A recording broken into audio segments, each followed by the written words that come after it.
control. Gravity is all that I know. She's over me. She's over me. She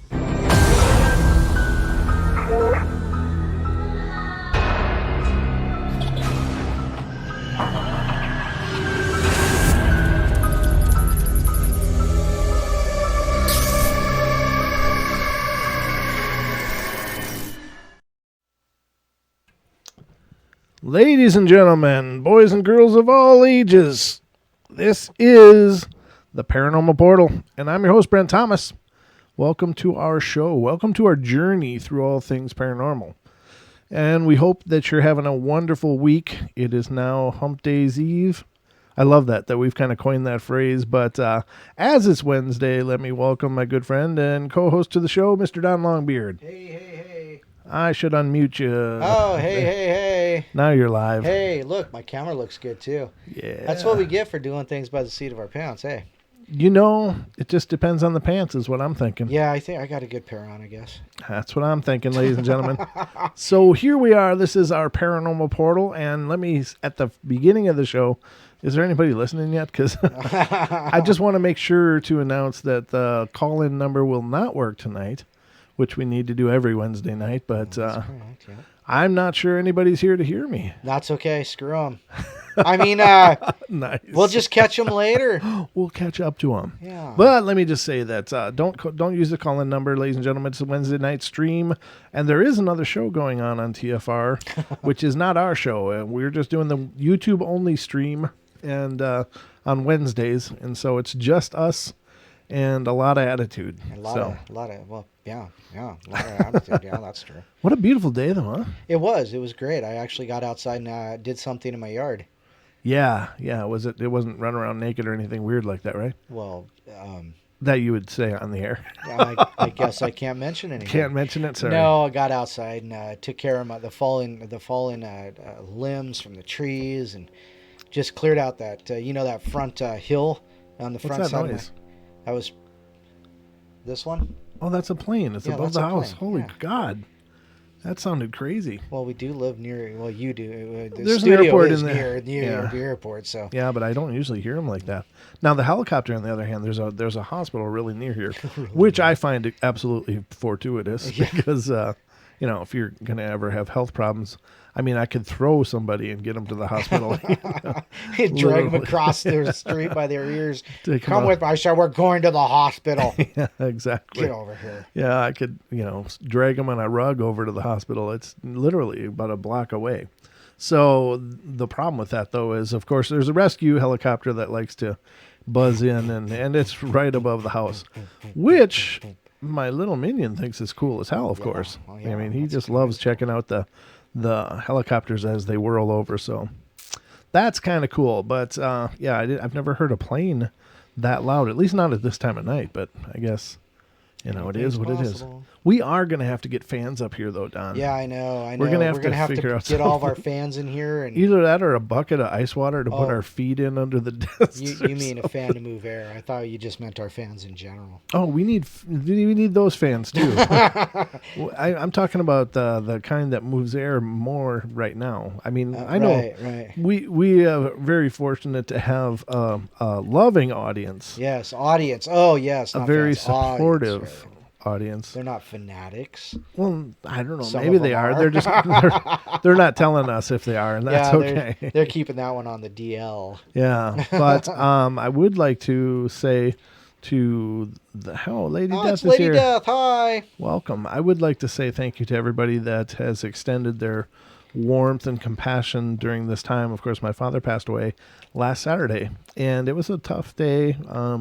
But again, I'm in a good place about it, believe it or not. I mean, I think people generally have a real tough time with these kind of things, but the fact that he passed and was suffering the way he was, this is by far the most merciful thing that could have come. Yeah.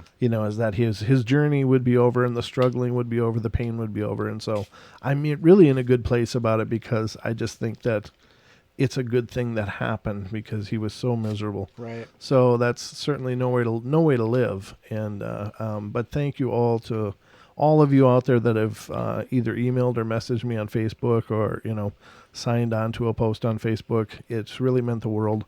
Then there's guys like Obaki who put his own post up there. Good, yeah. What a wonderful guy, I mean, if you're gonna have friends, how about that? There's a guy running the group, and his name goes by Obaki Hunter, but he put a post on his group page regarding my father passing. I was like, wow, what a great man.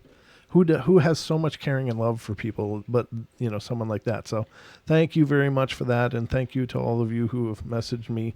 Again, it really means the world, and it certainly has helped the healing process. Like I said, I'm in a good place about it, but it doesn't mean it hasn't been without its tears and pain. It's most of the time when somebody passes, we're mostly grieving for ourselves. Right. More so than the people that have passed, because I firmly believe we go somewhere wonderful, that something good is to come after this. And so, but we definitely have those holes. We definitely have those pains and those agonies. And so the grieving is just for us. But you guys have been wonderful, and it's made it so much more amazing. And thank you all so much for sharing your caring and love.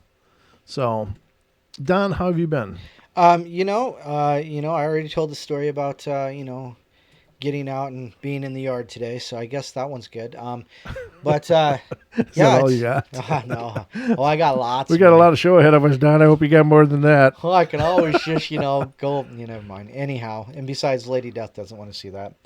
And whoever else is lurking in there, not saying good evening or hi. Yeah, make sure you say hello in the chat room so we can say hello to you back. That like button. Yeah, and definitely like the stream. That's imperative and important all in one. Importive? That becomes importive, I think. Very good, yeah. Is there a tariff on that? I don't know. Lady Death says she's still not getting notifications from us. I don't know why. Well, yeah. I don't know if I'm doing something wrong that's not sending out notifications. But your phone always beeps, Don. Yeah, my phone always beeps. So that's a notification, right? Unless it's dead. That's Yeah, okay. So I know I'm getting them most of the time. I don't know. But then, then again, ladies and gentlemen, let me just say that I've noticed some shenanigans on YouTube. Well, here's the deal. The other day, I checked our numbers. And checking out the minutes viewed, because it's important. You basically can't monetize your station at all, your channel, until you hit a certain number of views, and it works out to be hours. So one day I check, this was on the 16th, and I keep a ledger about all this. And so on the 16th I checked, and it was 193,716 minutes watched. That afternoon, I rechecked because I want to make sure that I did check and I didn't just space it out. I rechecked, and that number was like 193,300. So it knocked off like 400 minutes somewhere. And they're just not even back yet. So I don't know what the hell's going on. And then remember, Don, I send you messages like, oh my God, suddenly we're way up higher. Right. And so then 5 minutes later, it's half of that. Yeah, 5 minutes later, it's half of that. It's like, what the hell is going on? So I don't know what our numbers are. So, but yeah, like Don said in the chat, that's welcome to the portal. So things get all kinds of goofy around here, and we're not always sure why. I'm sure some of it is on our end, but I think this stuff is definitely on YouTube's end, because YouTube just, I don't know what the deal is. I don't know how they get such a different tally of numbers separated by just an hour or two. So unless there's a lot I don't understand, which is very possible. It's those Facebook algorithms. Yeah, well, this is YouTube, though. That's the thing. Wow. It's not a Facebook algorithm. That's not the point either. Well, it's a YouTube algorithm. It could be it's anything. a Google algorithm. Google algorithm. They want to rule the world, too, Yeah. Well, I'm glad you have our schedule memorized, too, Lady Death. That's wonderful. It wouldn't be the same if we did a show and you weren't here. That's all I got to say. Yeah, You've become definitely a part of the family, and thank you for that. Absolutely. She's awesome. Yep. Unlike Pixie, who hasn't shown up in the last few days. I don't know where she's been. She must be busy. It's a busy time of year for a lot of people, too, though. Coming out of the winter and into the warmth. Oh, yeah. I'm sure people are doing more things with their days and evenings after work. So we understand if you can't always make it, but when we're doing this Wednesday stream, well, Don doesn't understand, but This isn't therapy, so Yes, it is. As a matter of fact, it is therapy. it's maybe therapeutic for us, but it's not therapy.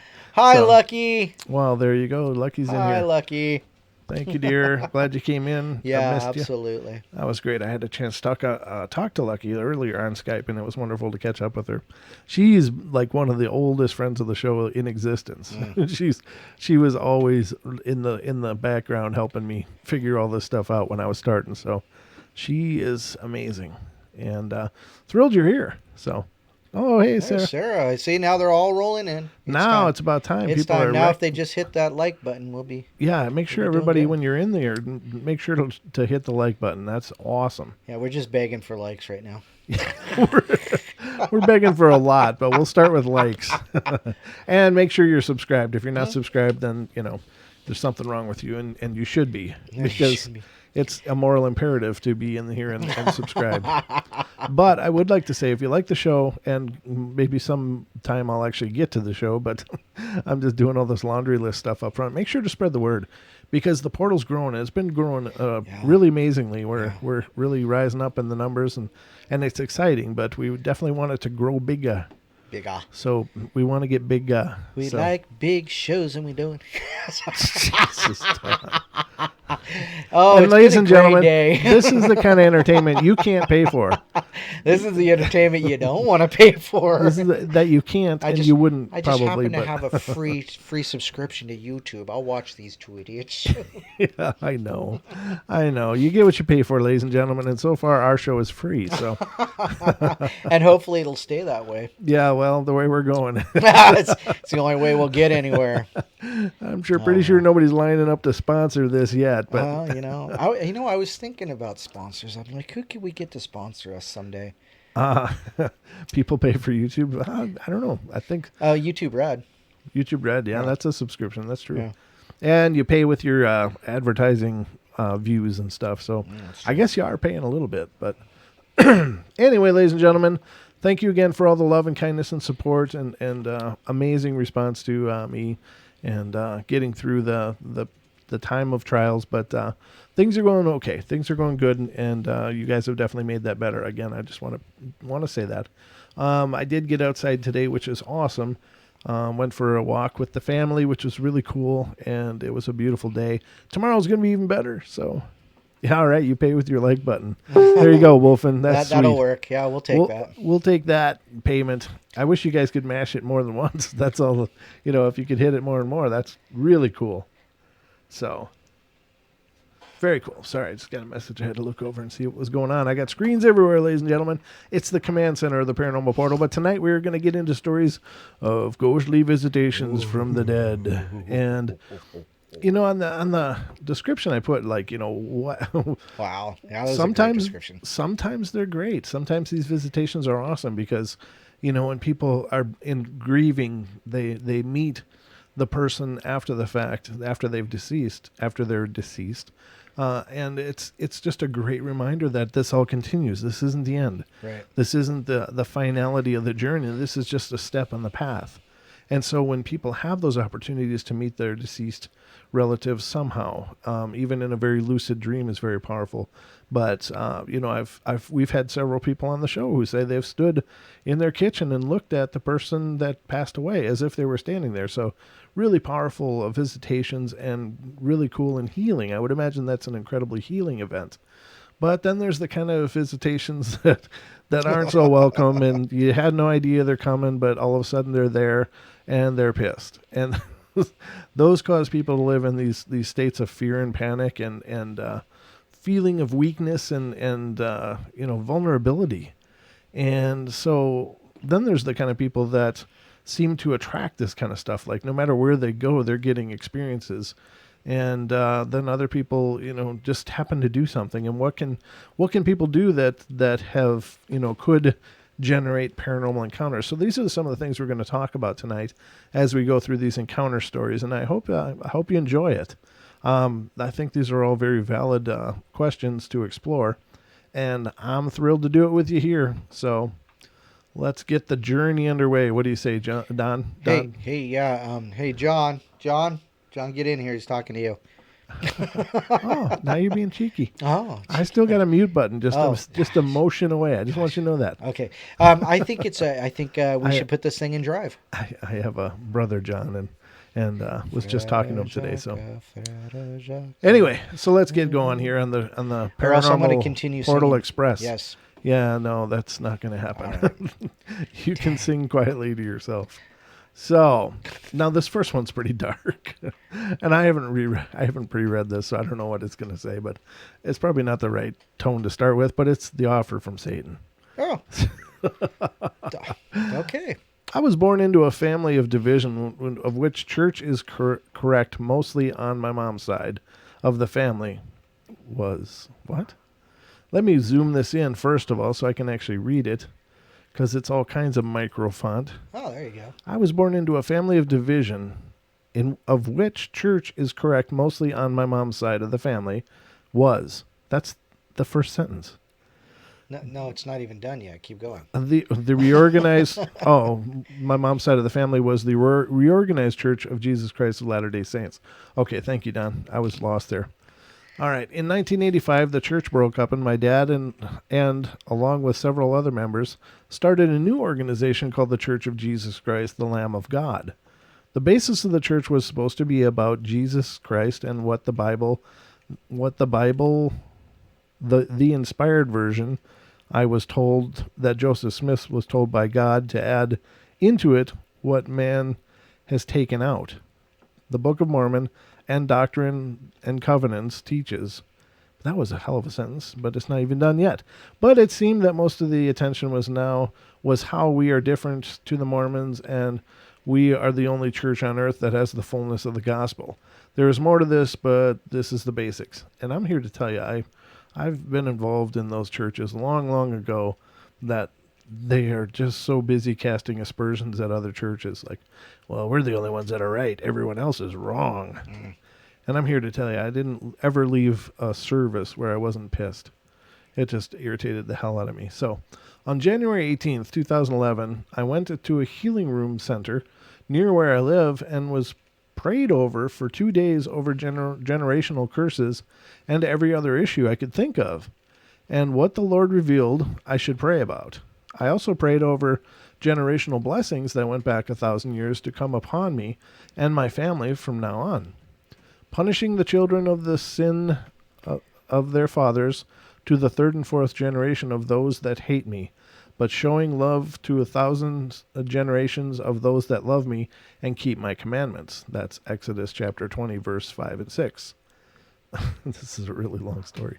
It's already long. I had Freemasonry in my bloodline, and the church I was brought in was an occult. But I didn't know this until I went to the healing center.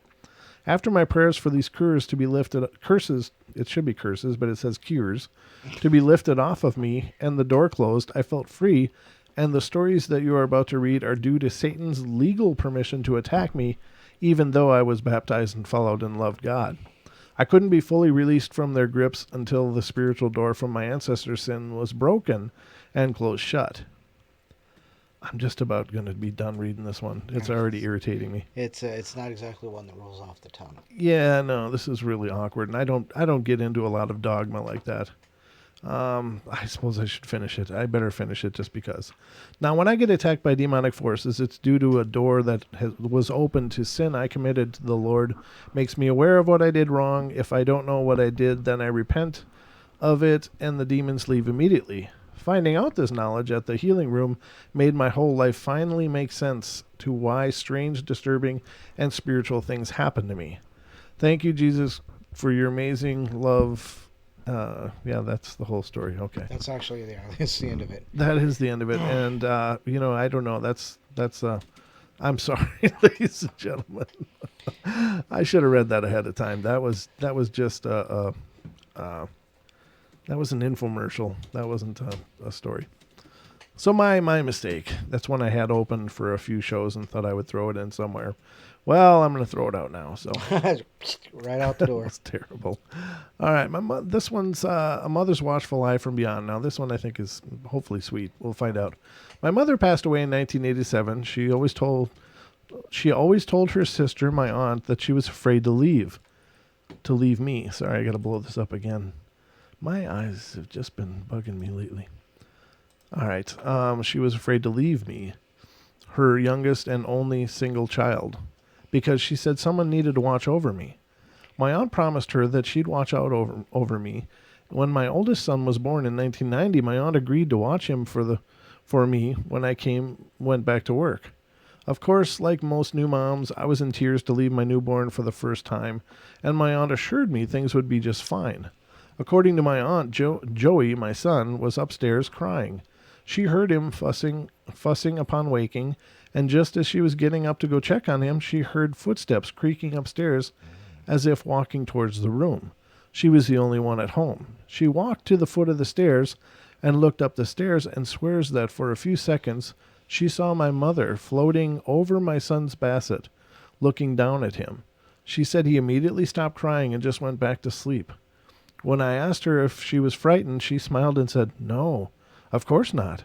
She's always been here, and now she's just has a reason to make herself known." Her and my mom shared that house, and my mother died there after a long bout of cancer. That's a beautiful story, and that's the good kind, right? Yeah. That's the kind where there's an affirmation, Right. that our loved ones can still be with us and still a part of our lives, which I think is very powerful. And I think Obi-Wan said it right. If you strike me down, you will make me more powerful than you can possibly imagine. I think that's true. I think that, the chains are off. There's no boundaries then, and these people that have passed into a purely spiritual existence, I think, have the ability to come and go and do as they will. That's not to say that every spirit has that ability, because I think only those that have crossed over, those that have transitioned, can have that freedom. But I think those that are earthbound and stuck due to tragedy and tragic things are still in a very earthly state of mind, and so they can't break free of that completely. That doesn't mean they don't have enhanced ghostly abilities, Right. but they don't have that freedom. They end up being chained to a house or chained to something, and they can't seem to leave it, but it's because they haven't released that emotional tie in them. So, you know what I mean? Does that make sense now? Yeah, absolutely. That's just my 2 cents. But Especially in that case, that kind of a case with a baby, as a matter of fact, and the grandmotherly figure, that makes perfect sense. where's your microphone? Did it go out again? No, you're just way too low. It's like I'm like, why does Don sound like he's talking from the hallway? There you are. Much better. Somewhere over there. Yeah, don't do that though. Oh. Move it back down if you're going to say it. Just speak up, mister. So that was a good story. That was the nice, reassuring kind of story that I think we'd all love to have. And I suppose some people would be enormously freaked out by such things, but I think those kind of things are wonderful. If you looked up and saw your deceased relative still hanging out and soothing a child, a Right. grandchild, that's Yeah. a beautiful, beautiful thing. So Yeah. that's just my 2 cents. But the next one is, "Hi, my name is Rachel and I'm 16 and I live in Memphis. I have a ghost experience that I would like to share. This happened in June of 2000 and I was home alone and was on the computer. I didn't realize it at first, but I kept hearing carnival music and people talking in the living room, but I thought I left the TV on. So I went around the house and where there were no TVs on, and there were no TVs on. Well, that's not good. Well, when I passed through the living room again, I heard it, and oh my God, look at that. And it was very cold. It's like font on top of font. Yeah. So they put their links on top of the actual story. I think it's just bad format. It is. I heard it, and it was very cold and kind of scared, but not too scared to leave. Well, it stopped for about 2 hours, and when I went to go to bed, I thought I saw something. Oh, dear God. How do you read that? I don't. I skip it. Let me just. No, I'm not going to do that. Let me do this. Oh, it's actually working. If I highlight it, it's legible. Okay. Kind of got scared, but not too scared to leave. Well, it stopped for about 2 hours, and when I went to bed, I thought I saw something out of the corner of my eye. When I looked over there, there was nothing there. It was still very chilly, and I went upstairs, and that's where I heard the knocking noise. I thought it was in the fan in the kitchen, so I didn't think anything of it, but it kept on and on. So finally I went downstairs and turned off the fan. When I went back upstairs, it was still knocking. It went around my room looking for... I got to highlight some more. Hold on. Shoot. Hold on. God, this format sucks. I went to my room looking for something that it could be, but I couldn't find anything. Then it got cold. Note, this is the beginning of the summer, and at night here it only drops to 85 degrees, and it was very hot upstairs. I usually don't sleep with covers on, but I had to. I fell asleep, but around 3 a.m., I awoke with something hovering over me and rubbing my back. Ooh. Oh, nice. Wow. I sleep on my stomach, so I was afraid to turn around. So I went back to sleep. Oh, boy. Wow. Wow. I sleep on my stomach, but something's patting me on the back. Something's rubbing my back is what it says. Good. And I was terrified, but was too afraid to turn around, so I went back to sleep. How can you do that?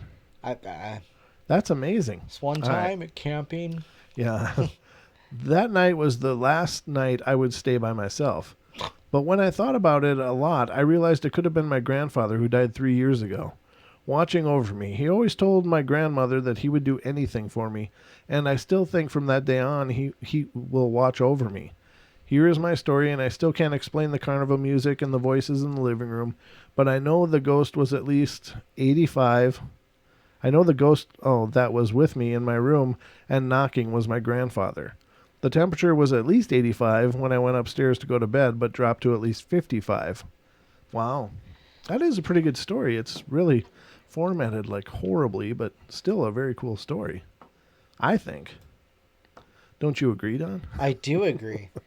But I think it's kind of creepy. I'm sorry. How can you... The whole rubbing the back and being so afraid, but then you can't turn around because you're too scared, so you just go back to bed.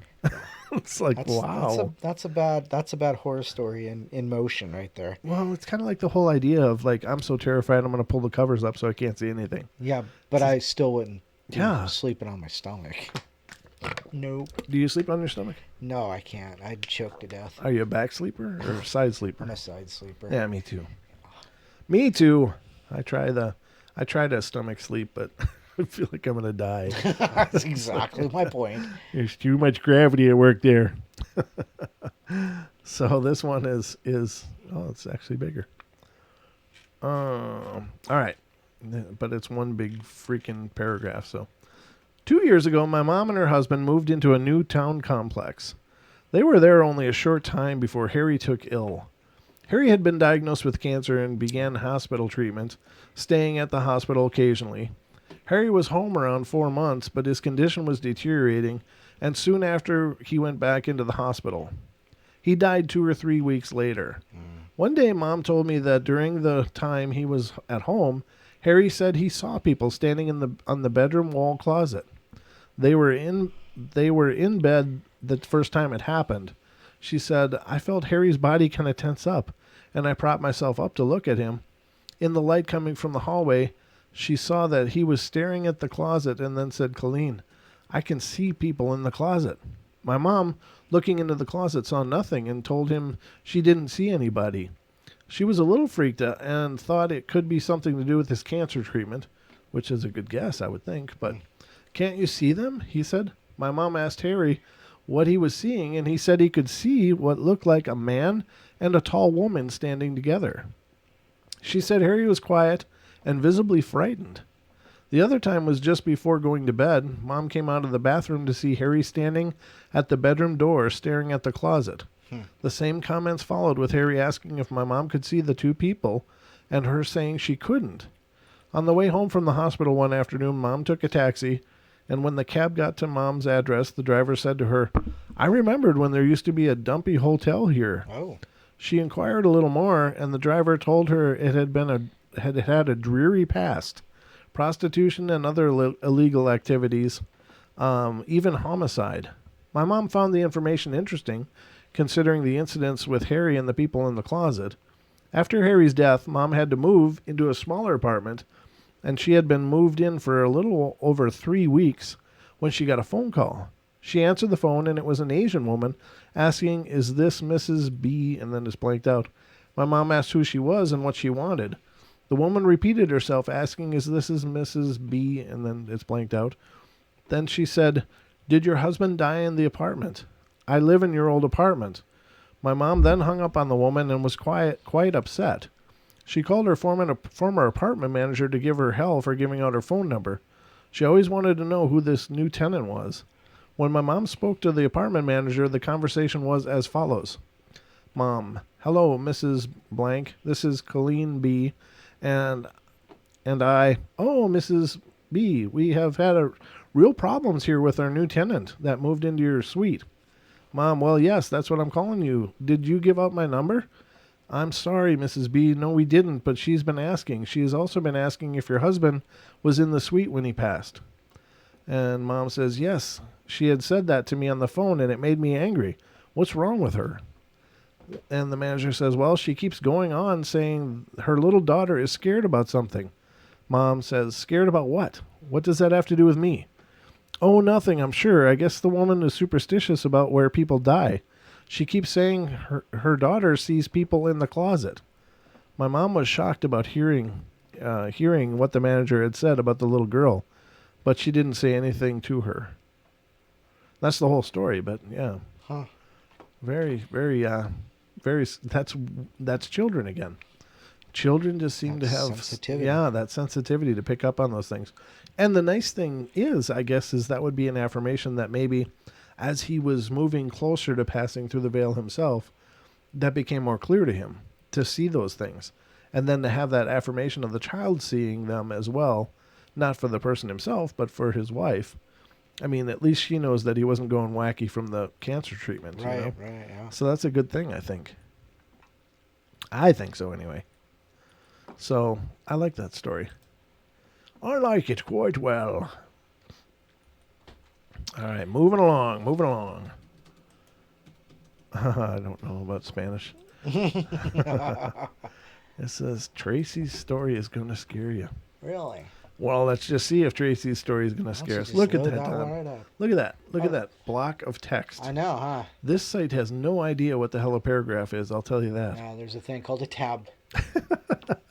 Just, hit enter a couple times every once in a while, ladies and gentlemen, when you write stories. Just break it up a little bit. It's pretty quiet here in the show, though, huh? Yeah. Just 9 people. Yeah, it's been quiet. Well, we love all 9 of you. Thank you guys for being here. So let's get to Tracy's story. I have a quick question, though. Yeah, please. Okay, so it just went up to 11 for me, but there's only 5 likes. There's only 5 likes. Yeah. That's not good math. No. That's like Common Core math right there, Don. Yeah, exactly. 11 equals 5. That's Common Core. Mm-hmm. So if there's 11 in there, presumably there'd be 11 likes. There should be 11 likes. Unless 6 people don't like it. Oh, did you notice somebody actually gave us a thumbs down? Yeah, I did. We've got 3 of them now. Oh my goodness. Yeah, every time it's like somebody's hitting me, though. It's like, why? What don't you like? Who cares? If you have detractors, that means they're listening. That does mean they paid attention. That's true. That's a good point. Thank you. And they may just be bringing, you should see these guys on Paranormal Portal. They suck. Yeah, come see us. Come see us. We'd love to have you. Come check it out and see how badly we suck. No, I don't think we suck at all, but it's the internet. Everybody's a critic and everybody could do it better. So, that's okay. It comes with the territory. Whenever you're doing a show, you're going to have detractors. Oh. Lucky says, unless some are watching on Twitter. So it's like watch. Okay, I got it now. Gotcha. Okay. Thanks, Lucky. Now I understand now. So if the show is linked, I didn't link it to Twitter, did you? No, but Lucky did. Oh, God bless you, Lucky. Lucky. Yeah. Love you bunches. Yeah, we got to learn how to do stuff like that. Yeah, we should probably get into the 2010s. Just get closer to where we actually are. Yeah, jeez, you'd think. What's Twitter? How do you Twitter?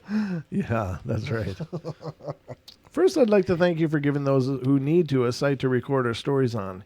Here's mine. My name is Tracy Sullivan. I've had several experiences with ghostly beings starting back to age 5.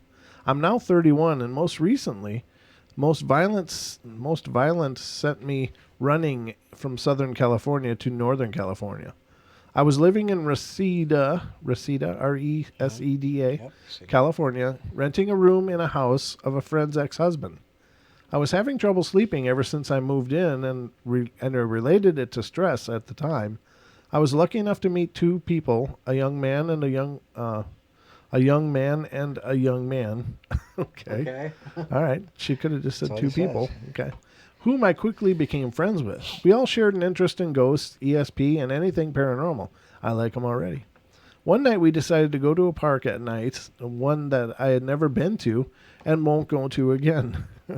We drove as far as we could into the park, but the gate was closed to cars, so we parked in the cul-de-sac type of road and started to walk to what my friends had said was a small stream towards the middle of the park.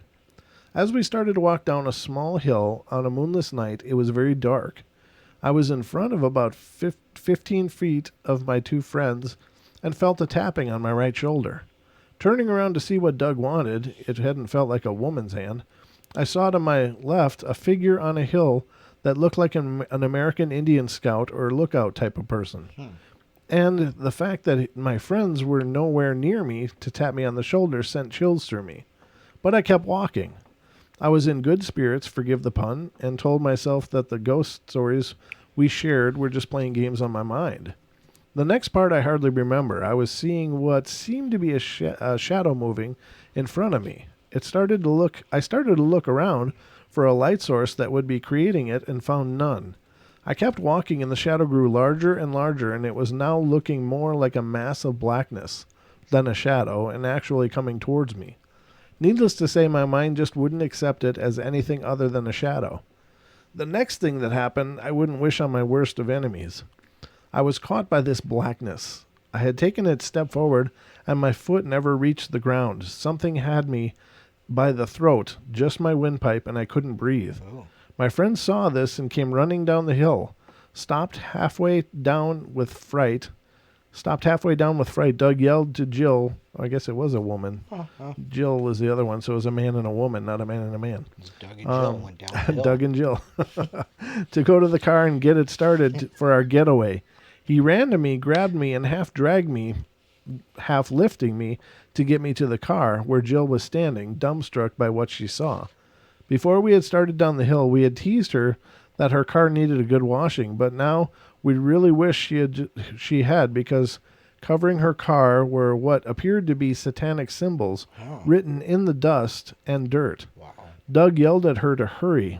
I still hadn't been able to breathe and was getting very scared. Finally, we got into the car and drove as fast as possible to put as much space between us and the park.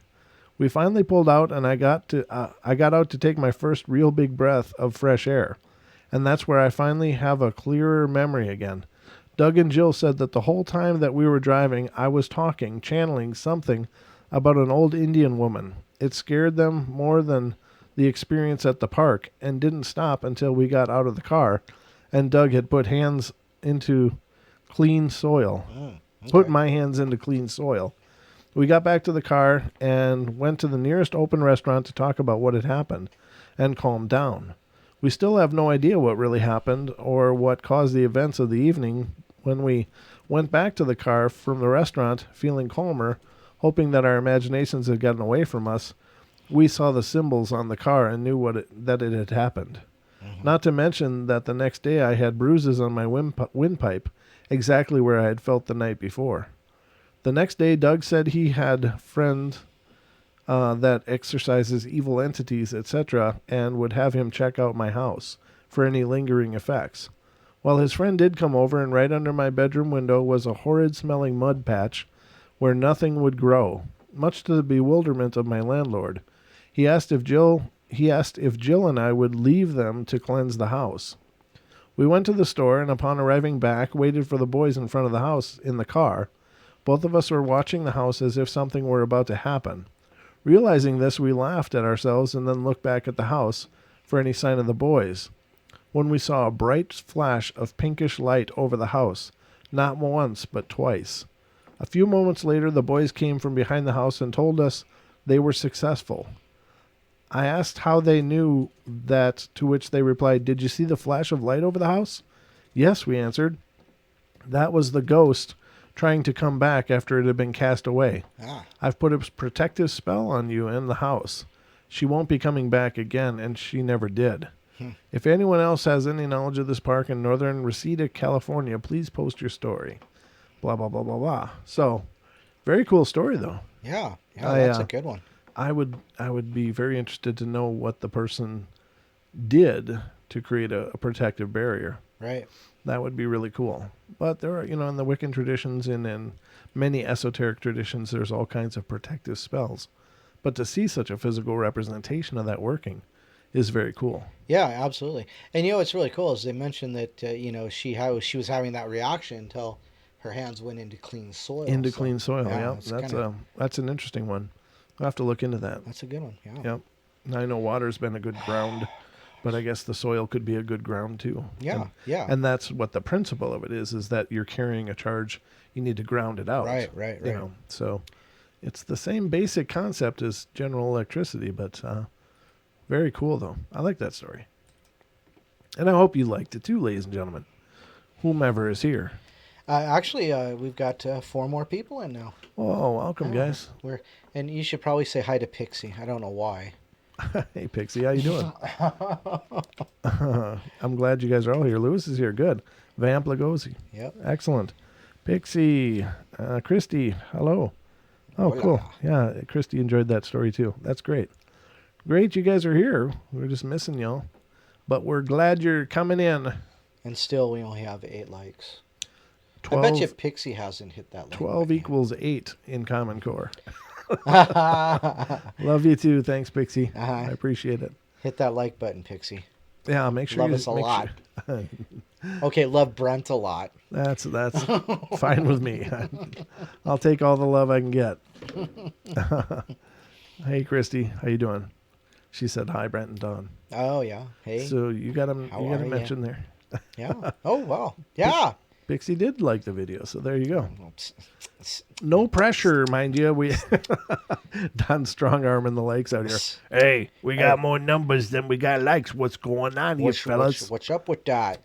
What's the big idea? Don't make me go get my baseball bat. Oh God! I carry a mitt in the trunk too, just so it looks good when the cops pull me over. That's right. Do you have a story, Mr. Mitt? Oh, yeah. As a matter of fact, it's a short one, but I think Pixie might like this one. Ooh. This is the Indian Mound Ghosts in Harrison County. Oh. Which just happens to be in, Ohio. I see.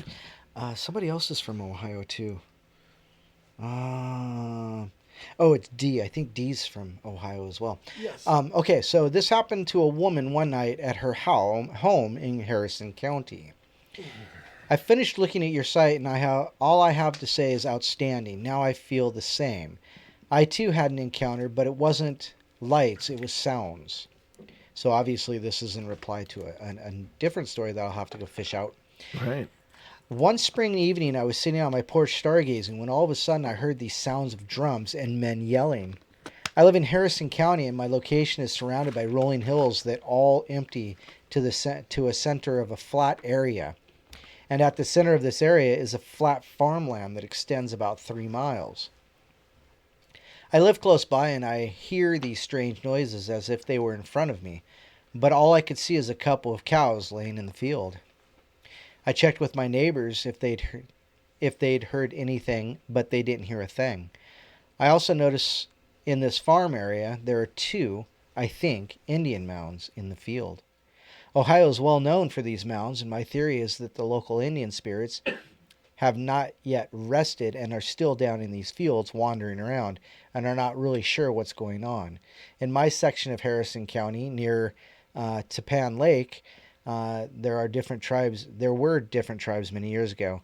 I haven't told anybody this because my family will think I'm crazy, which I'm sure she is. I'm sure this is what I heard, and I'm still looking into my area's history for records of Indian tribes in this area. So there you go. Yeah, Ohio River Valleys, and the Flatlands, of course. A lot of history there with stories like this. Well, according to Dee, and she's right, because I've heard Ohio mentioned a ton of times during a lot of different research. But Ohio really is kind of supercharged when it comes to the paranormal, and I'm not sure what it is that's so specific to Ohio that makes it such a melting pot for so many different phenomena. But they definitely have their share. That's the home of the Grassman, Right. of course. The Ohio Grassman is a big thing, the Bigfoot legend, and so many others. Just crazy. And I think there's a bleed over of dogmen a lot in Ohio as well. You know, you hear of Michigan a lot in Wisconsin, but I think Ohio is definitely a common place to hear of dogmen encounters. I don't know if Vic Cundiff is from there or not, the guy that does dogmen encounters. Right. So he may very well be. Is he the one that talks really, really slow? Don is actually a Sasquatch. No, stop it, Pixie. Sam Squatch. That's that guy from Trailer Park Boys. Yeah. Whatever his name is. Yeah, I forgot it now. Yeah, I love that show. So Brent the Rico Suave clean shaved. What? So Brent's Rico Suave clean shaved, and Brent the Burly Axeman. And I Vamp. That's Don. I think you're going. Don's the burly axeman. He's the lumberjack of the show. Or just the jack. I'm not even going to touch that. I'm just going to leave that all alone because The burly bean. Okay. All right. he's a burly bean. Goodness. Okay. Don's a good bean. Fine.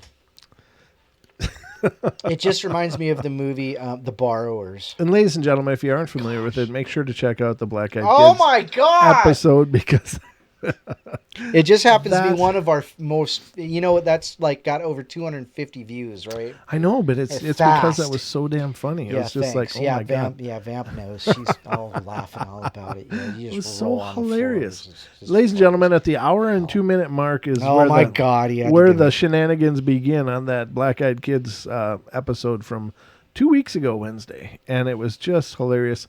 And also, I put a link in the comments.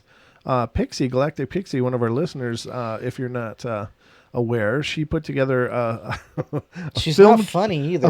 a film trailer of the whole shenanigans. It was just so funny. That was so classic. I'm here to tell you, I just laughed so hard. That was amazing. It was brilliant. So you definitely got to do that. You got to check out the Black Eyed Kids. It'll definitely be worth your visit. I'll tell you that. And it'll make you a Longbeard fan. Creature from the block. We've been known to brutalize the English language all the time here on the show, and I make no bones about it. I know that there's some things that I can't pronounce to save my life. Adirondack chairs, however the hell you say it. Arondack. Huh? Arondack. Adirondack. Now you got me saying it wrong. No, you're saying it all wrong. Adirondack. It's Adirondack is how it's Yes, spelled. Adirondack, yes. So how do you supposed to say it? Adirondack. Adirondack? Adirondack, yes. Yeah. You're saying Adirondack. Ship. Now you've got me all verklempt. I'm just going to sit back here and eat my beans and drink my And ladies and water. gentlemen, pay attention closely to the camera. And let me go to Don Vision, the beard vision on this, because you will actually see a bearded man blushing. There it is. Evening. Good evening. There it is, all ladies you and gentlemen. beings. You can see the beard man blushing. Whatever. It is possible to see that. I was surprised when I first watched the episode. I was laughing too hard to watch the cameras that night, but I Apparently went back Pixie and watched was it. too. Watched it the next day, and I was like, God, you can see Don blushing. You don't have a lot of skin real estate on your face at all, and you can still see that red shine through. Oh, So, anyway. Darth Longbeard. I like that one better than the one above it there, Lewis. Oh, my God. So, this one, let's see. This is a thick-headed ghost story. So, what's going on? What am I missing, Don? No, you just thick-headed ghost stories. Yeah, That's okay. what's funny? Yeah, apparently. Okay. Anyhow. Don the bearded bean. Hey. Gosh. That's just, like Thanks, man. every once in a while you get a... I'm gonna unlike your page now. All right, next story. First off, let me say I blew it. As far as a perfect ghost hunting location is concerned, only years after the described events, I researched the paranormal and discovered that I had lived for 2 years in a very haunted location with textbook and very documentable occurrences. I have found nothing even close to this intensity since. My story is as follows. In 1983, I moved into a small 2-bedroom cottage-type house, also known as the Cracker Box style home, in Southern California. The house was built around the turn of the century, 1908, as later research would show. So I figured an old house has quirks. The first thing I noticed the day I moved in was a very pronounced cold spot in my bedroom closet. There's the closet again. Yep, and ladies and gentlemen, in the show we had with Sean and Joel, I think it was Sean had brought up that the reason closets, and I asked him, I was like, why closets? Always closets. Comes up so often in ghost stories and ghost encounter stories, and he said, well, doorways themselves, any doorway can be a portal, but the ones that aren't walked through very much, of course, are closets, and that's more ideal for a portal. So that makes sense.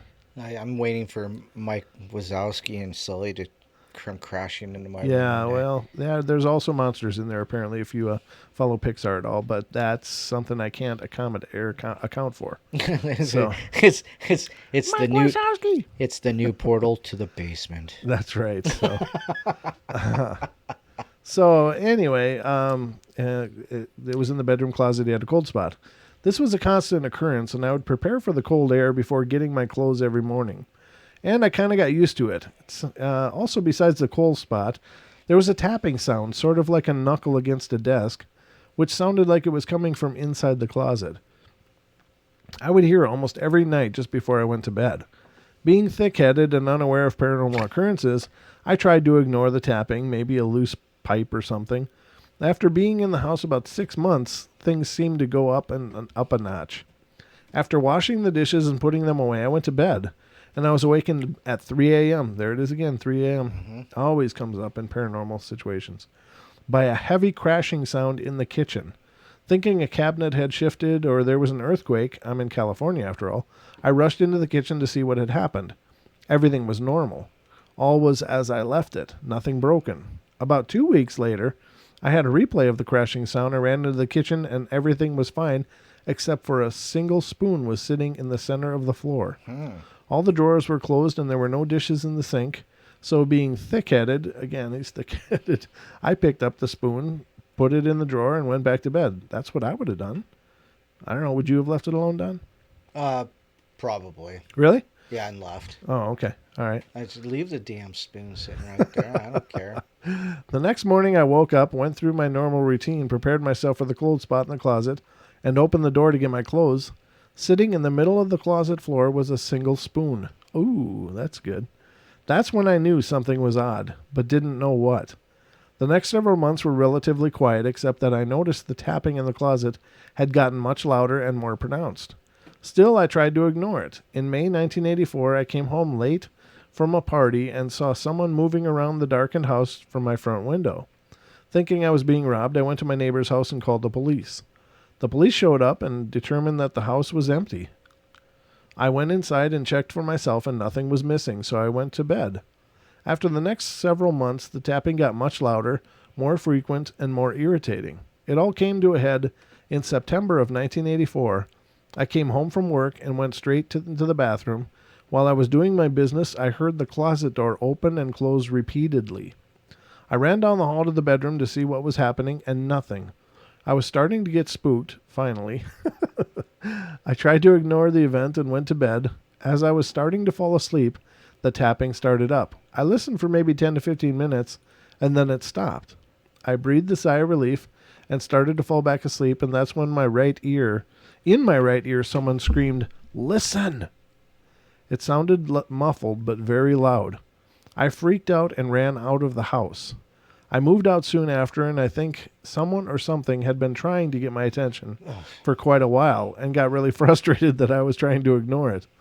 After researching ghosts and the paranormal, I really wish I had documented some of this.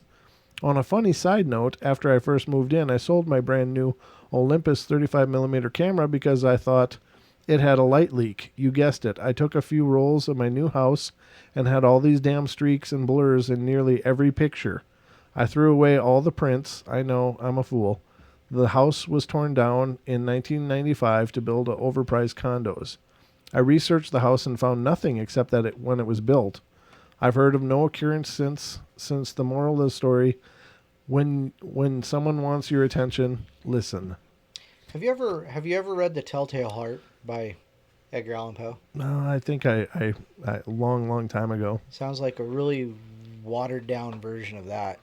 Yeah, except wasn't that somebody had committed murder and kept hearing the heart? Well, yeah, but that's not the point.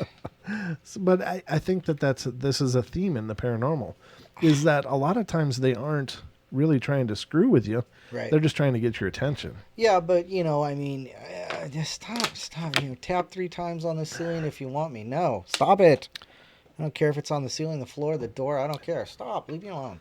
Well, yeah, but It's like being rudely awakened by a bad there's roommate. obviously somebody there, and they wanted something. And what that was, I don't know. I just, I feel bad for any spirit that's stuck in a limbo state, though, that really needs to get somebody's attention for some reason. And it really begs the question, why? What was there? I mean, the house was torn down in 95. Was it an Edgar Allan Poe story? Was somebody buried beneath the basement?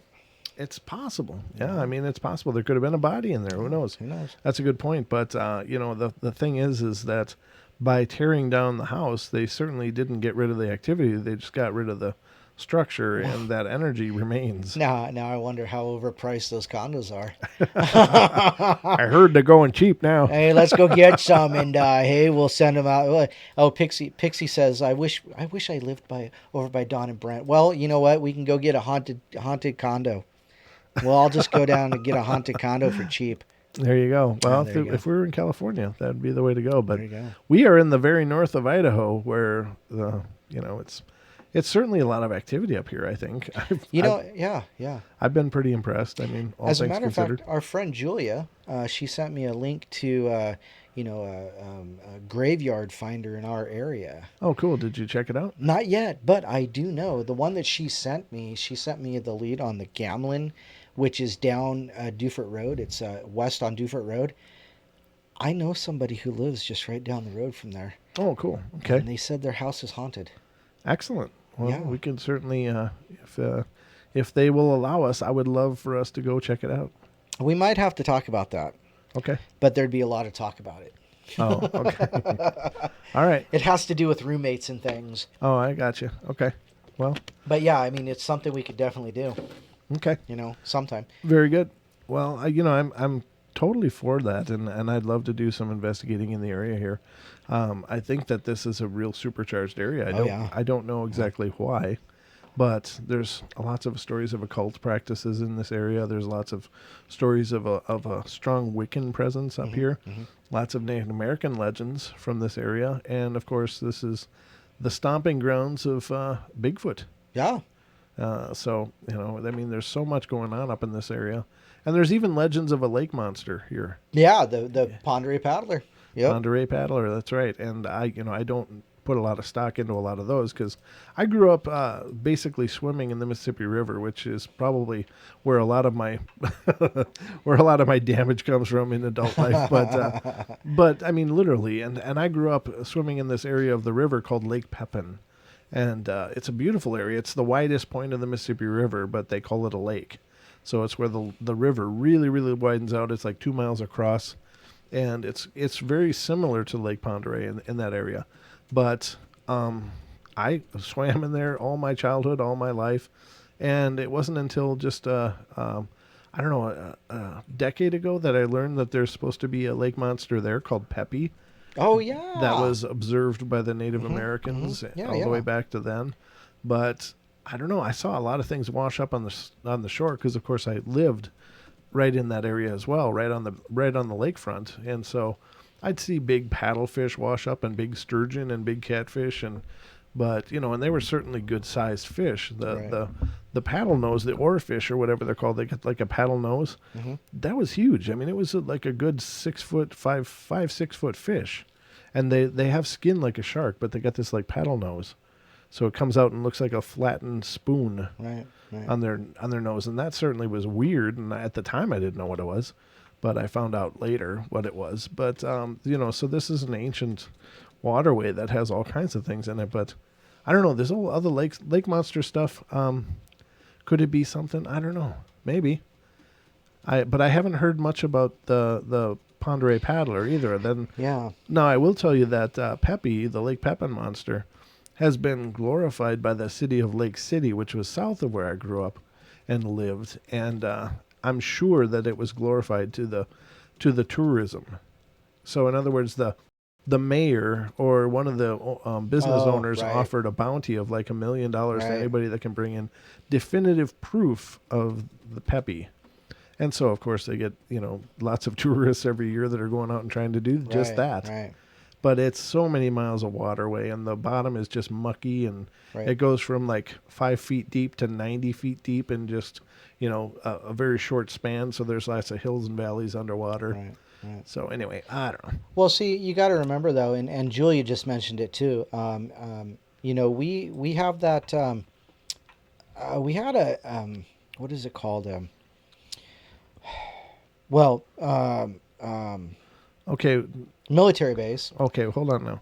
What? I'm just going to interject this. Julia, is the story that the divers setting the footings for the bridge went down and they saw fish so big, like sharks, that they were afraid and wouldn't go back down? Is that the story?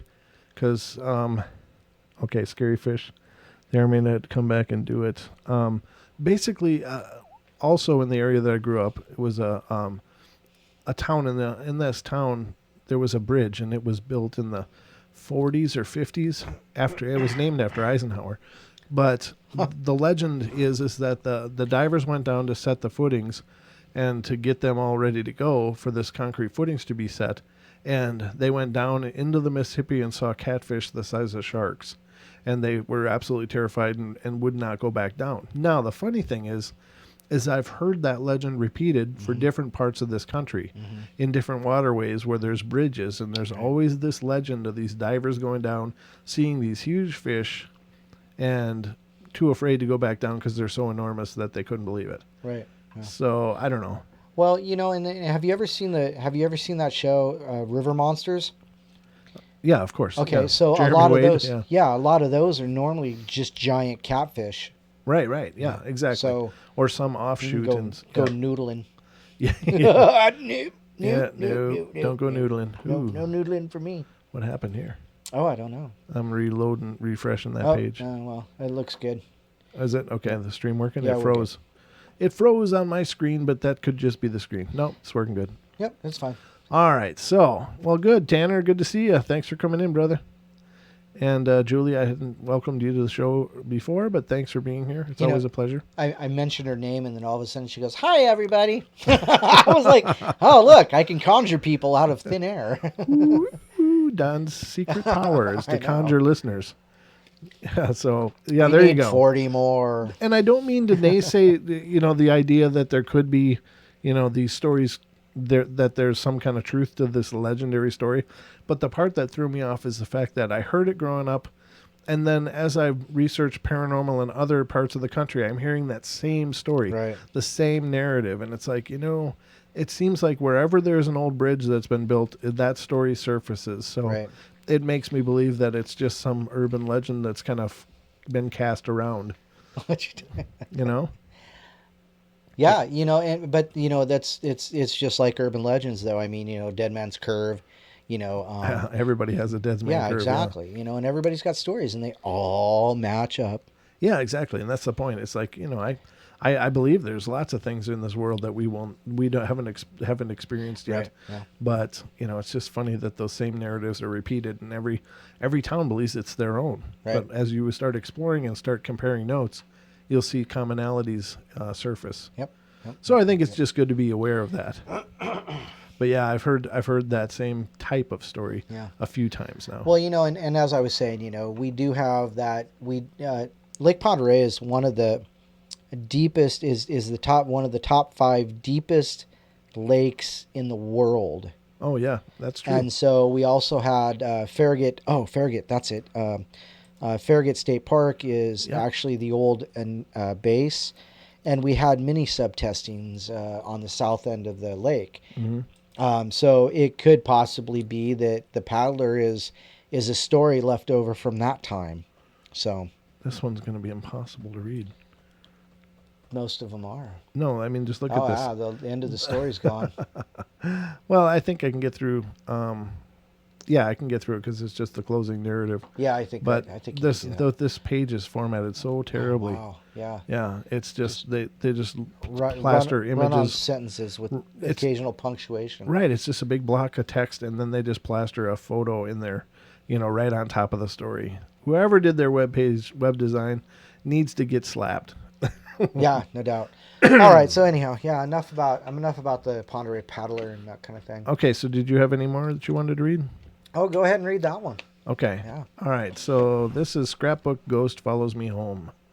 I want to take a moment of your time to share an experience and a photograph that I believe to be. Oh, I better let me copy this picture because that's going to be kind of important. I'll save it to the desktop here I don't know where you're going to post it. on the other screen, of course. Oh, yeah, that's right. Remember, You can do that. Don? Yeah, you can do that. By the way, you still have to send me those frames. Oh yeah, that's well. I'm sorry, I've just been dealing with little stuff, but yeah, Sure. I'll do that for sure. No problem. I mean, Yeah, no rush, no foul. All right, so I'm posting the picture over here, but let me read the narrative and let me switch to the 3-pane view so you all can enjoy it as well. the 3-pane. The 3-panel. Ooh, Check out that picture. that does look suspect though. I gotta admit This looks like a giant smoke ring. well, and it could be. There's no accounting for that, and that's the problem with anything on the internet. There's no way to test any of these things. But if they are being legitimate about not smoking and not having a obvious source for this, and I have seen ghost photos, and I've taken photos that had spirits in them, light anomalies that are unexplainable, and I'll share that in a second here. Cute baby with ectoplasm. I want to take a moment of your time to share an experience and a photograph that I believe to be of supernatural interest and speculation. My family and I have been witness to some very strange and unusual activities over the past 2 years that I believe will be of interest to you and your site. About 2 years ago, my wife, child, and I moved into rent a house in Mesquite, Texas. One fall evening, shortly after our move-in, I was visiting my sister who lives just a few blocks away. And as the evening got late, my sister mentioned that she had been collecting antiques and wanted to show them to me. Oh, Don. Yeah. Don't you just mention that all the time? Don't I mention about antiquing? Yep. She took me to her spare bedroom, and the two of us spent a couple of hours looking at old tin types, photogravures. It's photo and then gravures, and various sundry of items that were in excess of 100 years old. Sorry. She had one particular item that struck me as odd and left me with a very strange feeling. It was a Victorian age scrapbook, very popular during the time, that was filled with all kinds of personal effects, including a lock of human hair. Aha. As I thumbed through the scrapbook, I felt a very deep feeling that this was the work of a very small child, perhaps a little girl. I was not uncomfortable or uneasy with the scrapbook. Excuse me. But for some reason, I felt saddened that it had been open, or that I felt saddened that it had been once cherished by someone who had passed on many years before.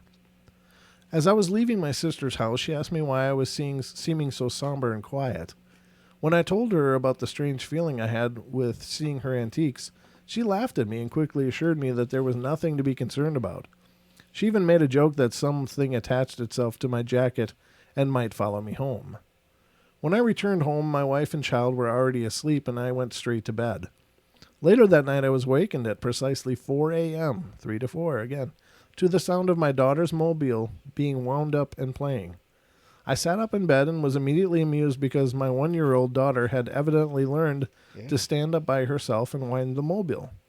As I got up and entered her room, the mobile stopped playing, and to my surprise, my daughter was sound asleep. I stood there in the dark for a moment and wondered if I had dreamt the whole incident. Just as I walked away and turned the corner to the hallway, the mobile wound itself up 3 times again and started playing. I bolted back into the bedroom and the thing stopped. By this time, I was really starting to freak out. My heart was beating very rapidly, and my mind started scanning through all of the possible explanations of what had just happened. The next morning, I briefly told my wife what had happened, and she did not want to believe me. I studied the mobile and could not find any way possible that the thing could have wound and played itself. The tuning mechanism was very stiff and required a fairly sizable amount of energy to turn. I quickly forgot the incident, but exactly 1 week later at 4 a.m., I was awoken by my wife, who was frantically upset. She kept telling me that the mobile was winding up and playing itself and stopped every time she entered the room. The mobile had duplicated the same action that it had done for me a week earlier. The next day, my wife and I had several discussions about what had happened and tried to arrive at some conclusion and or explanation. I even brought up the scrapwood incident and told her about the way that I felt that night. My wife did not hesitate and immediately disassembled the mobile. About a week later, I took several photographs of my daughter. Being a new parent, I naturally expended several rolls of film just on her. I took over 10 shots of her in her room that day, and when I had them developed, we were astonished to find that 2 of the shots contained this gray mist. As the other photos have revealed, the blinds and curtains were closed, and the only ambient light was in the room was coming from the door. This was the first time and only time that my Nikon had ever produced such an image. Since then, we are continuing to have strange things happen in our home. We hear someone walking through the house and no one is there, and the doorknob on our back door sometimes turns back and forth all by itself. My wife has woken up several times and feels the presence of a small child. At first, she thought it was our daughter, but after going to her room, she always sound asleep. That's that helicopter. Oh, it is? Okay. Or an airplane. Okay. Wow. One or the other. I am now a firm believer in ghosts, and I have a whole new respect for the supernatural. There is an entity in my home, and it seems to be attached to my daughter. We do not feel threatened or harmed by the entity, but we would like to attain a better understanding of how and why it is in our home. Since all of these things have transpired, I have started to question many things about my religious convictions and the very nature of the human soul. And there is the picture, ladies and gentlemen, for your review. One of the 2. One of the 2. And I think that's the only one. Yeah, that's the only one that was posted. So, Right. But it is. I mean, it's a very classic mist pattern. And could it be smoke or something else? It could be. But if the person, I don't know. I tend to just start with belief because I've seen this kind of image in real life. So what had happened for me was, I had an old flip phone. It was an old Motorola flip phone, but it had a camera built in. It wasn't a great camera, but it was a good camera. At the time, they were, reasonable. Maybe a megapixel. Like a megapixel or 1.5, and which is perfect for that age and for that genre of electronics. And it's still plenty megapixels for most of what people use cameras for. But I was on a hike with my older boys. It was before my little minion was born, but by a long shot, actually, it was before before my wife and I were together. So we were hiking in this wilderness, this woodland, and we were hiking up quite a while. And I had told my kids this story of this area, that I had found this area that was like a natural altar, and so the only way I can explain it, it was a thick forest, but this one area, the sun kind of broke through. And there were these large limestone boulders that were covered in the softest, most comfortable moss. And I would go there as a teenager and just sit down and just relax in the woods. And it was not incredibly far from homes or anything.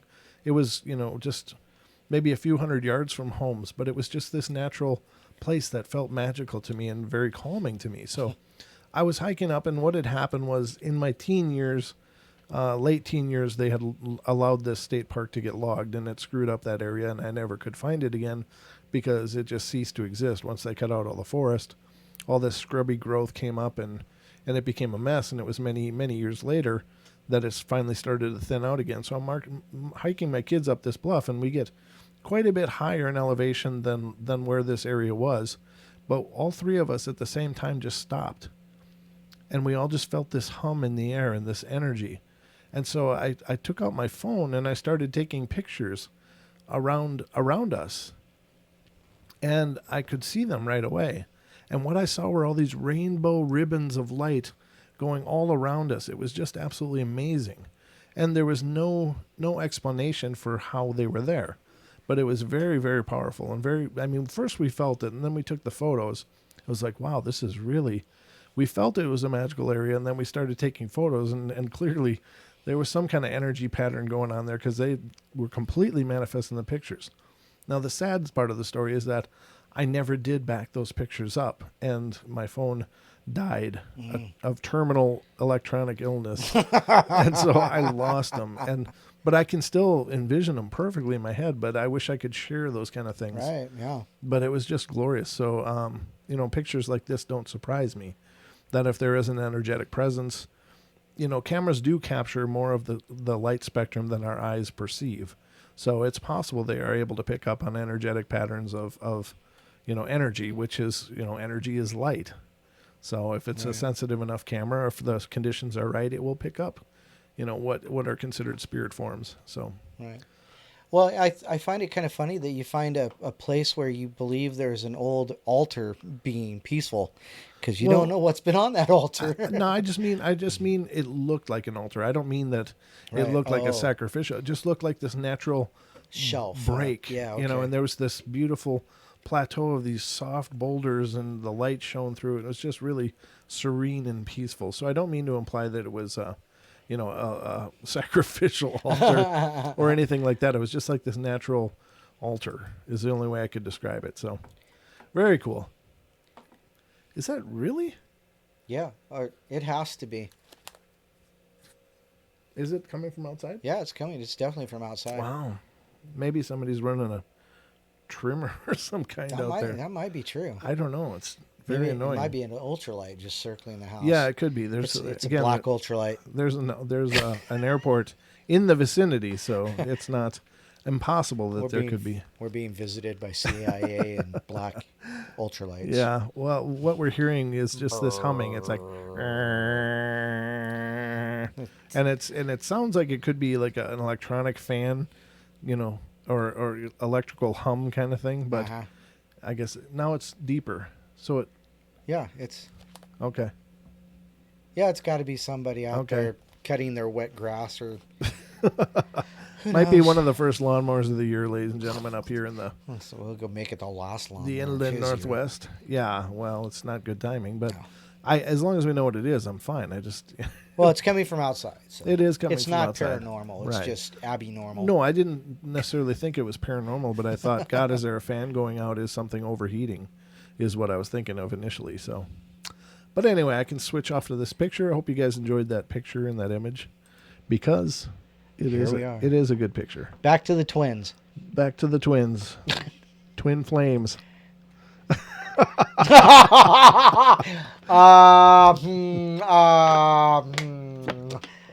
Twin platonic flames. This one time while camping. Sorry. I was petting my cat earlier, and he's got this, he's a wonderful cat. He's so soft, but yeah, he's a wonderful cat. He's got those little freaking hairs that just always, and, I don't know, just never seem to be able to brush them away. So anyway, that's why I'm wiping my face repeatedly. Pixie, you have to remember it's only 20 after 8 here. Yeah, it's not too late for mowing. Are you kidding? Oh, God, it's just now beer 30. It's beer 30. Hold on a sec. It's Hump Day Eve. That's no beer, though. Who knows what it is? It looks like urine. No, you're in trouble, buddy. Yup. Oh my God! You can't pay for this kind of entertainment. You just can't. You can't script this kind of fun, ladies and gentlemen. This is the kind of fun that just keeps giving. So wow. That was a good story, though. I like that one. That was a good. It was a good story. Yeah, definitely. So, did you have anything you wanted to share? Oh, well, sure. Let me see if I can find. Well, actually, I pulled up the Telltale Heart. I could read that if. Yeah, you want. I don't want the Telltale Heart. Okay, fine. This is not for works of fiction, sir. The Ghostly Girl at Inglewood Dam. I like to walk the trails that go through the woods and run along the river.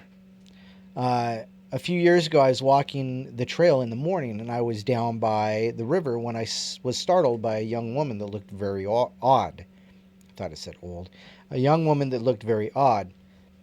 She was about 5'2" and petite. She was pale, wore a black cape. This is odd enough, but even her movements got me to look even more. She walked very creepy and slow. As I got close to her and she moved off the trail and walked into a bunch of bushes and covered her body in a standing crouch. This is starting to sound less like a ghost encounter. Usually people on the trail will at least make some acknowledgement, but she didn't do anything. She was like a zombie. I walked past her about 10 yards, puzzled, and feeling the feeling I got in my former house, which was haunted. I turned to watch her some more, but when I turned around, there was nothing. There was no time for anything to go out of sight. I should say get out of sight, but this is a hilly trail, and she would have had to made a big sound if she moved that fast. Anyway, this scared me, but I never talked about it with anyone. Then a year later, after becoming a paramedic, my partner and I were killing some time between runs. I told her my story in detail. Then out of the blue, she says that the little girl roams the other side of the dam in a white cape. Then told me a story about her experience. It was hauntingly the same tale. She told me the young girl was killed down by the river years ago, and that it was her that I had seen. Well, to make the story even more creepy, I have a friend who talks with ghosts and does some amazing things with them in front of me. I told him that I had seen a ghost at the dam. That's all I said. That's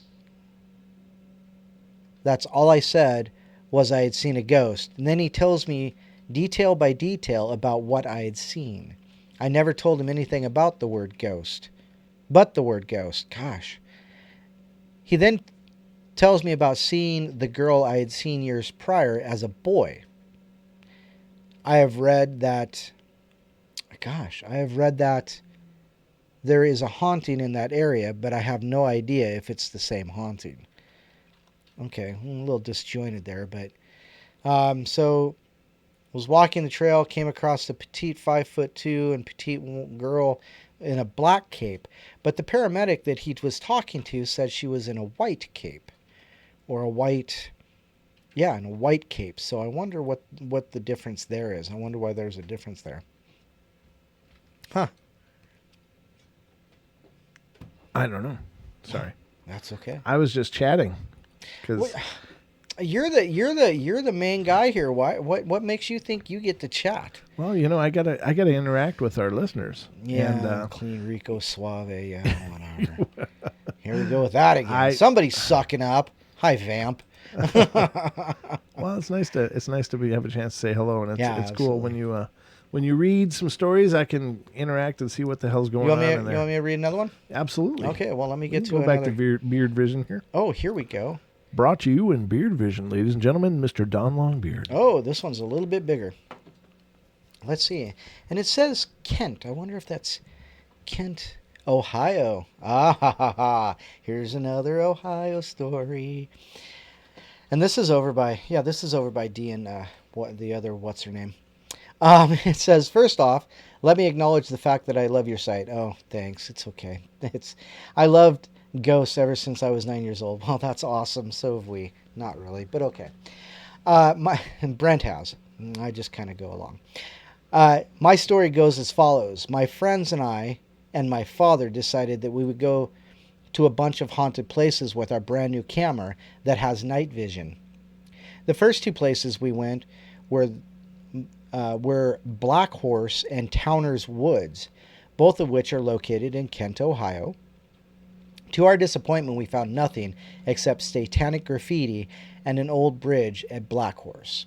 When we got to the bridge, we shined our camera, which had night vision still on what we heard to be the river underneath us. Oddly enough, we couldn't even see the water with the night vision. As we decided to go underneath the old train tracks of the bridge, we heard a train coming and we got off the tracks. The weird thing is the train came right by us. We could feel the wind and everything, and you could tell it was right there by the sound, but no train was to be seen. We tried to get it on video, and all you could see is the sparks and lights from the train, and you could tell it is right by us. You can see the sparks and light from the train, and you can tell it was right by us. She said there was nothing there, no train. Okay. After the incident, we walked back to our car and decided to go to the last place we had heard of, called On Top of the World, which is an old state park on top of a hill in Summit or Wayne County, I believe. My dad was the one driving, and I'm not too great at giving directions, but if you look it up, it should be in that area, and it's still running a state park. As a state park. When we got to the top of the curving road, we saw the dirt road that we were looking for. Unfortunately, it sneaks up on you, so we had to make a U-turn in the road. We started up the old dirt driveway that already had, and I already had a bad feeling about the place. At the top of the hill was an old barn. As the road circled around, we finally came to an old abandoned house that was all boarded up. The house was a faded white color, and it had a lonely stretch for a yard. The story we were told was, back in the 1950s or 60s, a man had lived on the farm and with 2 children and his wife. Now, there were 2 sides to the story. One is that the man had a pact with the satanic cult that he did not follow through with. The satanic cult killed his family and hung him. The other story, which we found to be more truthful, was that the old man had killed his wife and his children, hacking them up and storing their bodies in different parts of the house, and then continued by hanging himself in the basement after writing satanic symbols on the wall of the home in his family's blood. This is creepy. Gosh, I mean, I've never hung anybody in my basement. Not yet. Not hung. Slowly, I got out of the car, and my best friend was clinging to me because she had a bad feeling as well. We walked around the house and found that part of the porch was torn down and not finished. It was torn down and not finished. Oh, okay. We walked around the back of the house, and my dad turned the camera off. We found a hole inside the house in the basement.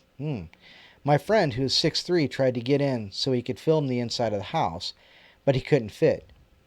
When he was getting out of the hole, everyone but my father, who is almost completely deaf, heard a woman cry out.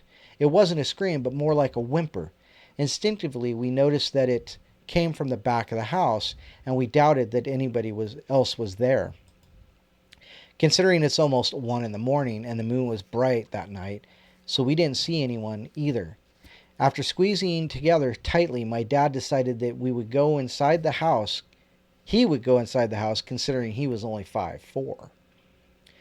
When he came out, we saw a car pulling in, and we thought we were all in big trouble with the cops. Lucky for us, it was a family that was doing the same thing we were. Nice.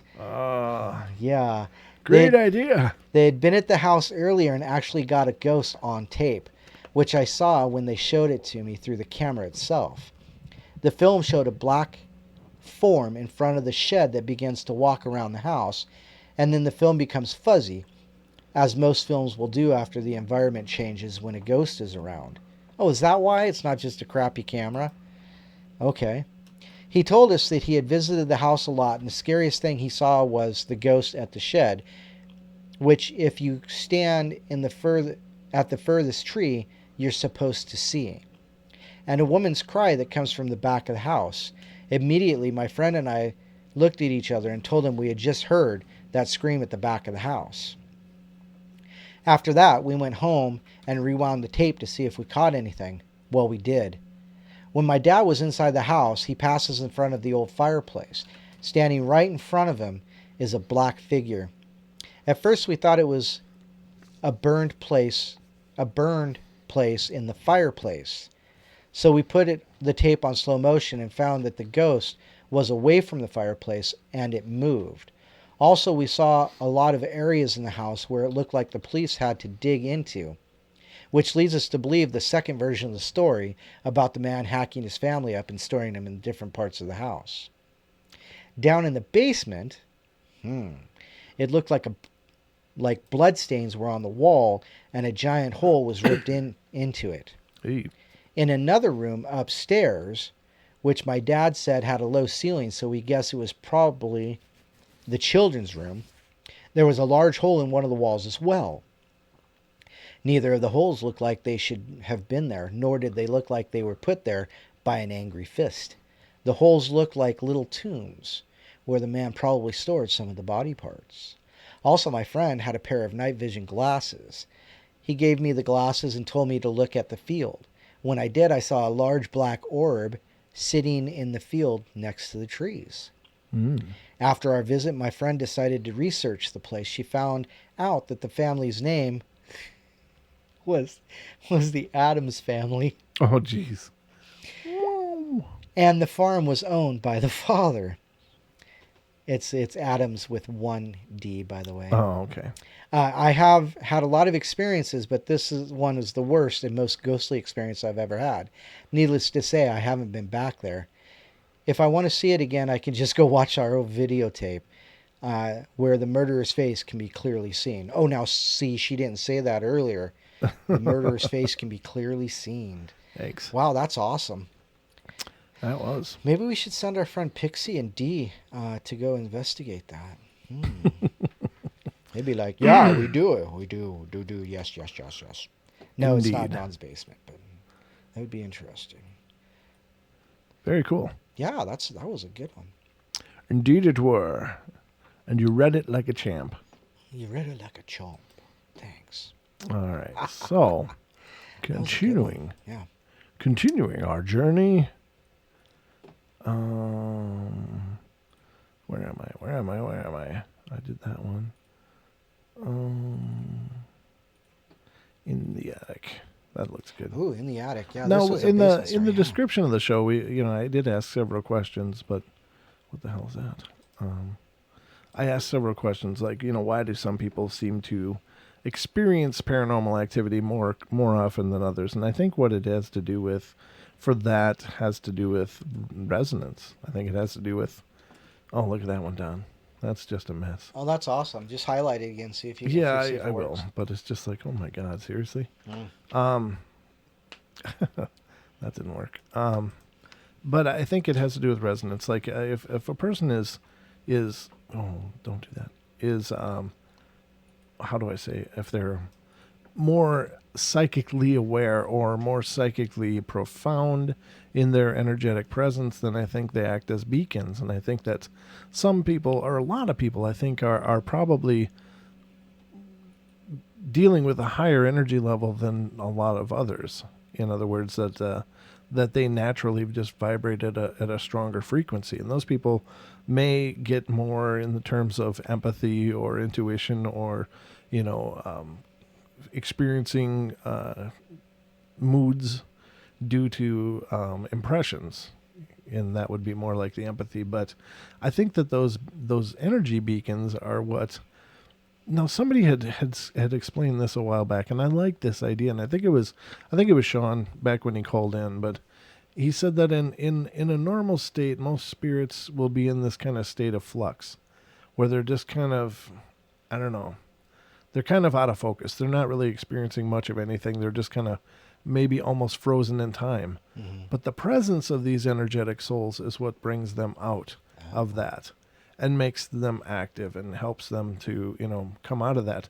In some cases, they may want that. In other cases, they may want to be back in that state of slumber or state of, I don't know how to explain it, almost like a hibernative state. Limbo. And I think that that's what happens with those people. Now, I think also that there are activities people can do to increase their chances of experiencing the paranormal, and one of which we kind of covered on tonight with just going over some of these stories. The big one is antiquing or yard sailing or thrift sailing or whatever. Wherever you're getting secondhand anything, you have to be mindful or cognizant of the fact that it may already come with a presence. It may already come with some form of attachment, and you need to be prepared for that. Right, right. I mean, so many paranormal stories and nightmares come from people that brought in this old antique hutch, or brought in, this old walking stick they found at a yard sale or something, Anything you introduce to your house is going to have some kind of energetic imprint on it. Now, that doesn't mean it's always going to end up being a haunting or even a presence. Right. Yeah, but you need to be mindful of that, and you need to know how to, to clear those kind of things if that happens, or have resources to people who do. Right. Because once you bring something into your house, it doesn't have to stay attached to whatever it's attached to. It can move around. It may decide that there's something better to attach to, including a person. And so then it becomes more problematic in the form of a spiritual attachment or oppression, Right. or, depending on the nature of the energy. Right. Now, sometimes it might just be an emotion. There's an emotional imprint. Every time I hold this, I just feel sad. Well, Stop holding it. Stop holding it. Don't hold it. Put it in a case. Or whatever, but other things may come with an absolute attachment, where somebody was hanging on to life or hanging onto a home. Something in a home was very important to a person, and so they have an emotional attachment to it. And you're bringing that into your home, so you need to be careful of that. Now, another activity that can be done that may generate activity is renovations, is construction on an existing house. Oh, now, and disturbing it. right. Oh. Because every home, again, will have its own energy imprint. And that may be an actual spiritual presence, or it just might be emotion. But in the case of more of a residual kind of things, where it's more of just impressions from other people having lived there, by doing construction, you may wake that up a lot. And so you'll start hearing things like the footsteps repeating. Doesn't seem to ever go anywhere, doesn't seem to ever have any purpose, but it just happens, and doesn't seem to be mindful of anybody in the area. So that's more of a residual type of activity. But it can be that there's a presence that's stuck in the house for whatever reason, and being in this slumber state, maybe there's nobody energetic around that wakes it up, but by screwing with the energy of the house, because anytime you change something, you change its energy. So this includes houses. This includes your yard. This includes property. This includes anything. So once you change it, it changes on the most fundamental level. Right. So if there is a presence attached to that, that's going to definitely wake it up.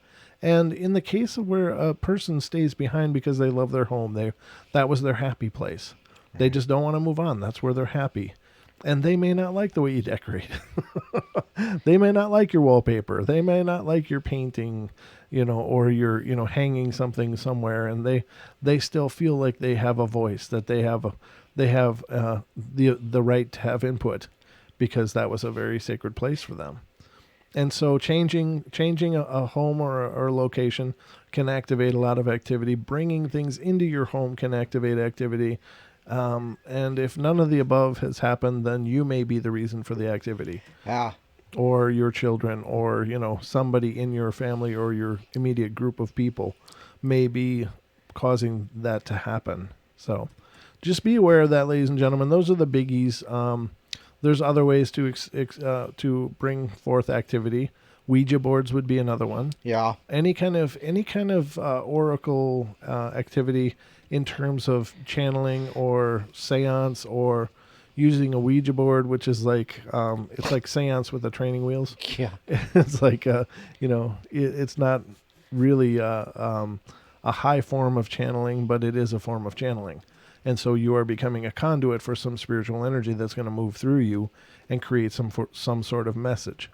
So you're opening yourself, and therefore you're calling things in. Right. And again, and I'll say it every time I talk about the Ouija board, it's not necessarily that the Ouija board is a bad thing or a good thing, but it's important to know what you're doing. Set your environment first.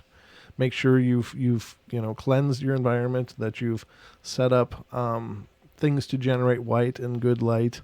Whether it's crystals, herbs, prayers, ritual, whatever. But you want to make sure to keep a very positive light atmosphere energetically. Right. And you need to know how to turn it off when you're done. Right. And there's no light switch on a Ouija board, but there are processes you can do, which in the form would be in the form of prayers or ritual or mantra, or just by visualization, powerful visualization along with a verbal cue, which is basically the same thing as casting a spell, ladies and gentlemen. A lot of people like to make the occult, which the occult by itself doesn't necessarily mean a negative thing at all. It just means that it's unknown or very rarely known, that very few people know the truth of whatever it is. So an occult practice can just be a very sacred practice that's not widely known. So, but using whatever system that resonates with you to create a seal, Right. because energy follows intention is something that I've always said. It's something I've always been taught. So if you believe in whatever it is you're doing, it will have the effect you believe it will. And it may not be enough by itself, depending on what you're dealing with, but it will have an effect. So just know that and understand that. So I don't know. Those are the biggies. It's not an exhaustive reference. It's not an exhaustive description, but I think those are things that everybody needs to be mindful when you're dealing with the paranormal. What brought it in? What is it? And, what steps can you take to either deal with or minimize it? Now, if you do have something in your home and you're okay with it being there, but you just want to set down some ground rules, claim your space. Tell it, look, I don't mind if you're here, but I need you to understand this, this, and this, and these are my rules. And you need to be a thing of love and light and protection and goodness. If you're here for negative purposes or, for nefarious reasons, you need to leave. Right. This is not a space that you are allowed to occupy. You're bringing this up, and something I was talking to Abaki about just a couple days ago. He was doing a show. He was doing a live stream. Where's your mic is probably going to end up having issues. Probably. It's about time. Yeah, it's about time for something weird to happen. But he was talking about people who put out these calls to, and I think somebody else mentioned it too. But these calls that they need, something happened and something bad happened and they need a hand. But yet, you look at some people and you're like, okay, there's a difference between an investigator and an instigator. And I really believe that a lot of these people, including these TV shows, like Abake said too, they go in and they poke a bear, and then they don't do anything to help it put it back into hibernation. They just leave the door open and right. and want something to happen. I think that's just the stupidest thing anybody could do. Well, it's very self-serving, right? I mean, it is because it gets them views. Right. They can capture some sort of activity and then go home. But the people that live there are always the ones that pay the price. But you have these YouTubers that are doing it too, and they're just poking the bear. Anybody, and then they pay a price, and then they cry about it. Well, yeah, but some of that just comes from naivety too. They just don't understand the nature of what they're dealing with. I mean, the spiritual and the paranormal is not a really well understood field. Just because you know a terminology and you may have watched ghost shows, in no way is preparing you for dealing with the paranormal. No, not anyway. And they're just there for the They're not there to teach you anything.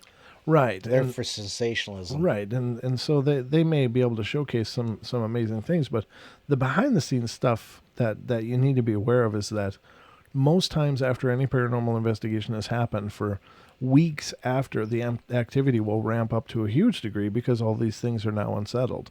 They've all been called out. They've all been, approached, and, people have been working to, create activity so that they can document it. That's why I'm a firm believer you should never invite a paranormal team into your home or into a place that you frequent unless they have some kind of psychic or spiritualist that will try to transition these spirits that may be stuck or looking for help. Because I think that in a lot of cases, the paranormal, it can be the result of a lot of sad situations and a lot of people that have experienced some horrible things and they need help. So if a team does not have someone that is going to assist in transitioning spirits, they have no business going out and investigating, because they're going to stir things up and then they're going to leave, and then everyone else gets to deal with it. And that is just irresponsible as hell. Exactly. Yeah. But again, ladies and gentlemen, I don't claim to be an authority or any expert on the subject, but these are just things that have occurred to me. These are things that I think are important. I think they're common sense. Well, in a degree, but just think of it, Don. When you first started doing the show, Yeah. you were aware of UFOs and a lot of that. Uh-huh. Well, so since then, how much have you learned since you've been here doing the show? You mean, know, seriously. I consider a lot more.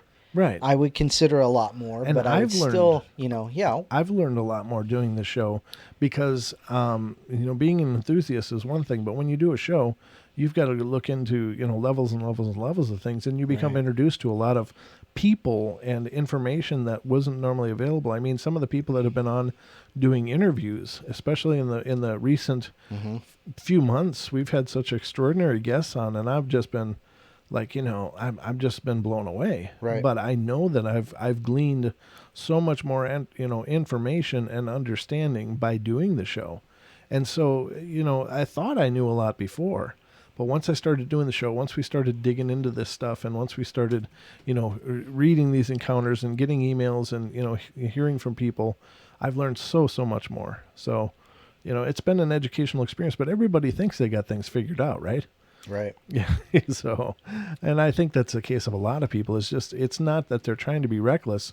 It's just that they don't understand what they're dealing with. And that's not condescending at all, because I thought I knew what I was dealing with before, but now I've learned so much more, and I've realized how much more I have to learn. So that's why I keep, Right. researching and learning. But I do respect what he's saying. He's absolutely right. And you're absolutely right. What you're saying is dead on, that, they need, it's the same thing as the Ouija board. That's just Right. one little facet of what is considered the, the paranormal. And it has such, ramifications for misuse. Well, the same is true for anything in the paranormal, that if you poke the bear, as you were saying, Yeah. there's going to be repercussions. It may not be you that deals with them, but somebody's going to have to deal with the repercussions of you being careless and Negligent. negligent. Negligent. That's all there is to it. Yeah. And so, the paranormal is it's the new hot buzz phrase, and everybody's interested in it, but there's so much to learn, so much to know. So those are just our few cents on the subject. But I'm going to read another story here, and I didn't mean to go out on the soapbox for all of that, but ladies and gentlemen, I did want to answer those questions that I had put in the description, because I think they're important to discuss. And I hope that one of the things we do with this show is not only introduce people to phenomenon or parts of phenomenon they may not have been aware of, but to offer insight into all of these, and hopefully some tools to help people deal with them. Now, on several occasions doing this show, I've been contacted by people that are having real problems.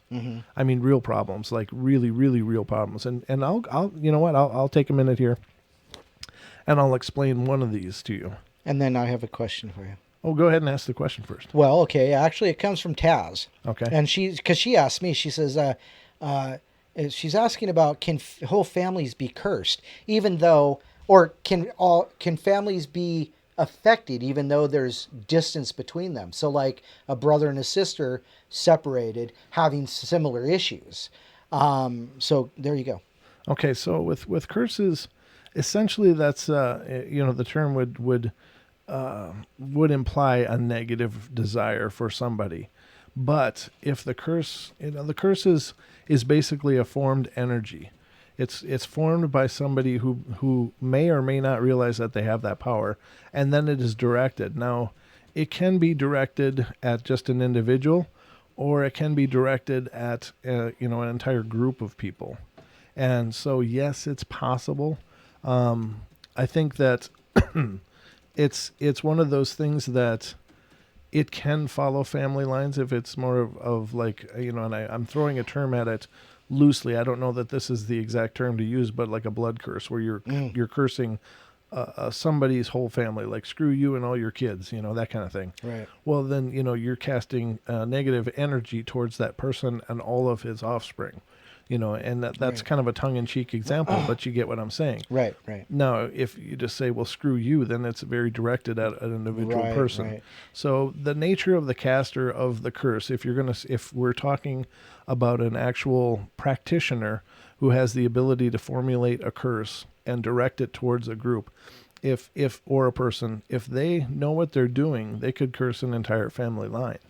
If they are just some idiot, shouting obscenities, but happen to have a talent they don't know about, then it's also, I suppose, powerful because Right. its energy follows intention. So, at the same can be true for prayer.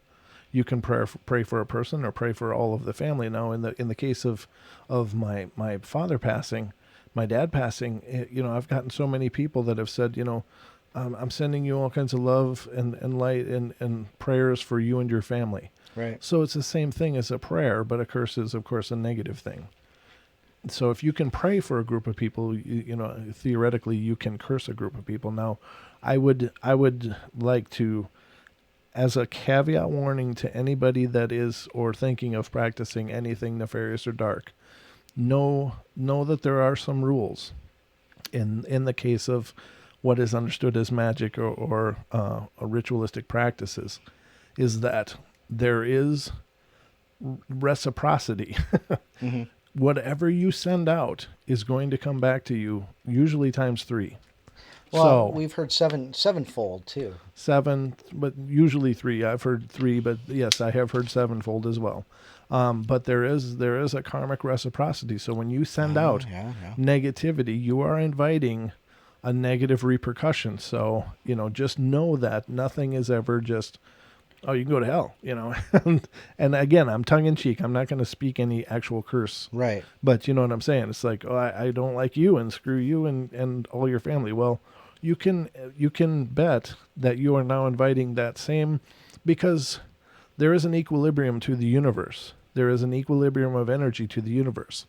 And wherever you cast something, it has to create balance. Right. So if you cast love, if you cast wonderful things, then you can expect the reciprocity of that you are creating wonderful, loving things to come back to you, times 7, times 3, whatever. Right. So, it's all, the language of magic is a lot of ritual, but essentially you boil it all down, and what it is its intention and people aiming energy with that intention.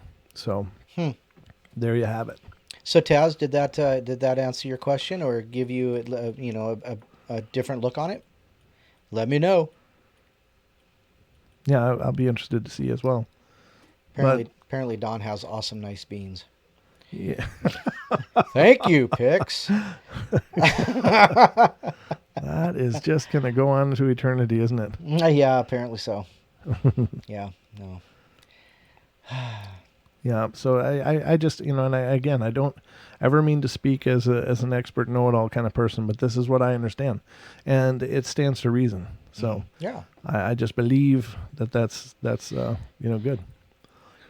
There you go. So Okay. I hope that was an answer to the question, and if not, it's not my fault. You get what you pay for. Free's cheap Yeah, free is cheap. and sometime easy. Ooh, Sorry. no, not that. Just the easy thing. Oh well, That wasn't at all innuendo. All right, here we go. What's in the attic might scare you. Oh yeah. The house I grew up in, Hagerstown, Maryland, was nothing spectacular. It was small and cramped, with 4 sisters, a brother, and my 2 parents. 1 bedroom and 5 women. Now that's creepy. Says that's scary. Let's say that again. How many? 1 bathroom. I'm sorry. Oh, and 5 women. One Now bathroom that's and 5 women. Now that is scary. scary. You're right. My eldest sister was, well, I hate to say it, but she was sensitive. If she were rich, they'd call her eccentric. She would constantly go screaming into my parents' bedroom in the middle of the night to tell them of the things in her room, which she shared with the other girls, and they never saw anything. Personally, I read it off to her just being weird, although my father still tells stories of hearing someone running down the stairs in the night. Thinking it was my older sister having another nightmare, my father would run after her to find no one downstairs, and all the kids sound asleep. Now, I'd like to tell you of my experiences in that house. One night when I was 16, I was reading William Blatley's The Exorcist. Oh, Jeez, yeah. That's good bedtime reading. Oh. I heard one of my dog's paw nails clicking on the linoleum in my bedroom floor, and a very distinct sound. I reached out to pet him, and he was not there. He wasn't anywhere upstairs that I could find him. I was done with that book for the night. Overactive imagination from reading a horror story? Most likely. A few years later, most of my siblings had moved out. I took over the attic bedroom. Yeah, it's never a good place for a bedroom. Attic or basement, terrible. My eldest sister, Jenny, hated to sleep up there. She always complained of being tormented by the things pulling her hair, grabbing her feet, etc. Wow. Again, I laughed it off. One night, though, I was reading once again and managed to spook myself. I went to sleep with the lamp on. The lamp sat on my nightstand right beside my bed. When I awoke the next morning, the lamp was laying on its side. The lampshade and light bulb were sitting a few inches apart in the middle of my room on the floor. Okay, I rationalized that I must have done that in my sleep. Funny how I didn't burn my fingers on the hot light bulb, though. A few more years go by. I'm married and have a two-year-old daughter. My family and I are visiting my parents, and we sleep on the attic. We had just settled down for bed and turned the lights off when, after about 5 minutes, my daughter sits up and points to a fixed spot in the middle of the room and says, "There they are, Mommy. There they are," over and over. When we asked her who was there, she just kept pointing and said, "The people. There's the people, Mommy." My wife and I knew of my sister's experiences and my own, and needless to say, we were both spooked. Although my daughter was not the least bit concerned or upset, there's something very unnerving about a 2-year-old pointing to something in a dark room and repeating, "There they are." I was just relating this story to another sister a couple of Sundays ago. This is in July 16th of 2000. And while I was telling her, her face went pale, and she broke out in a serious case of goosebumps. She then told me that a couple of years after my incident, she was also visiting my parents with her 2-year-old son and slept on the attic. It keeps saying slept on the attic. Yeah. During the night, her son Chris sat up, pointed to the center of the room, and said, "Look at the people, Mommy." One final addendum. I was asking my daughter recently, she's 18 now, she remembered what she saw that night. Of course she did not, but she told me that when she walked by one of the bedrooms upstairs, this bedroom was filled with toys for visiting grandkids, she heard a child's toy playing when there was no one in the room. I was telling yet another sister this story, and she told me a friend of hers refused to go into that room because she once saw a child's toy piano playing by itself. I cannot vouch for the validity of the statement in the last paragraph, but I can tell you that everything I related in the first person did occur. Ironically, I'm still not 100% convinced in the existence of spirits. What? Again, why? There you go. Well, yeah. But I do have to wonder about what my daughter and nephew saw on the attic. Again, on the attic. Well, I have to wonder too, but I have to wonder more about how can you experience so many things and still not have room in your paradigm for it. To me, it's just mind-boggling. How you doing, Don? Don't go in the basement. Don't go in the basement or the attic. Or the attic. Yeah. So my great aunt and uncle lived just about a mile up the road from us. Right. Again, very rural area, but he was a doctor, and he died prior to me being born. But he was an osteopath? Okay. They're kind of a general practitioner.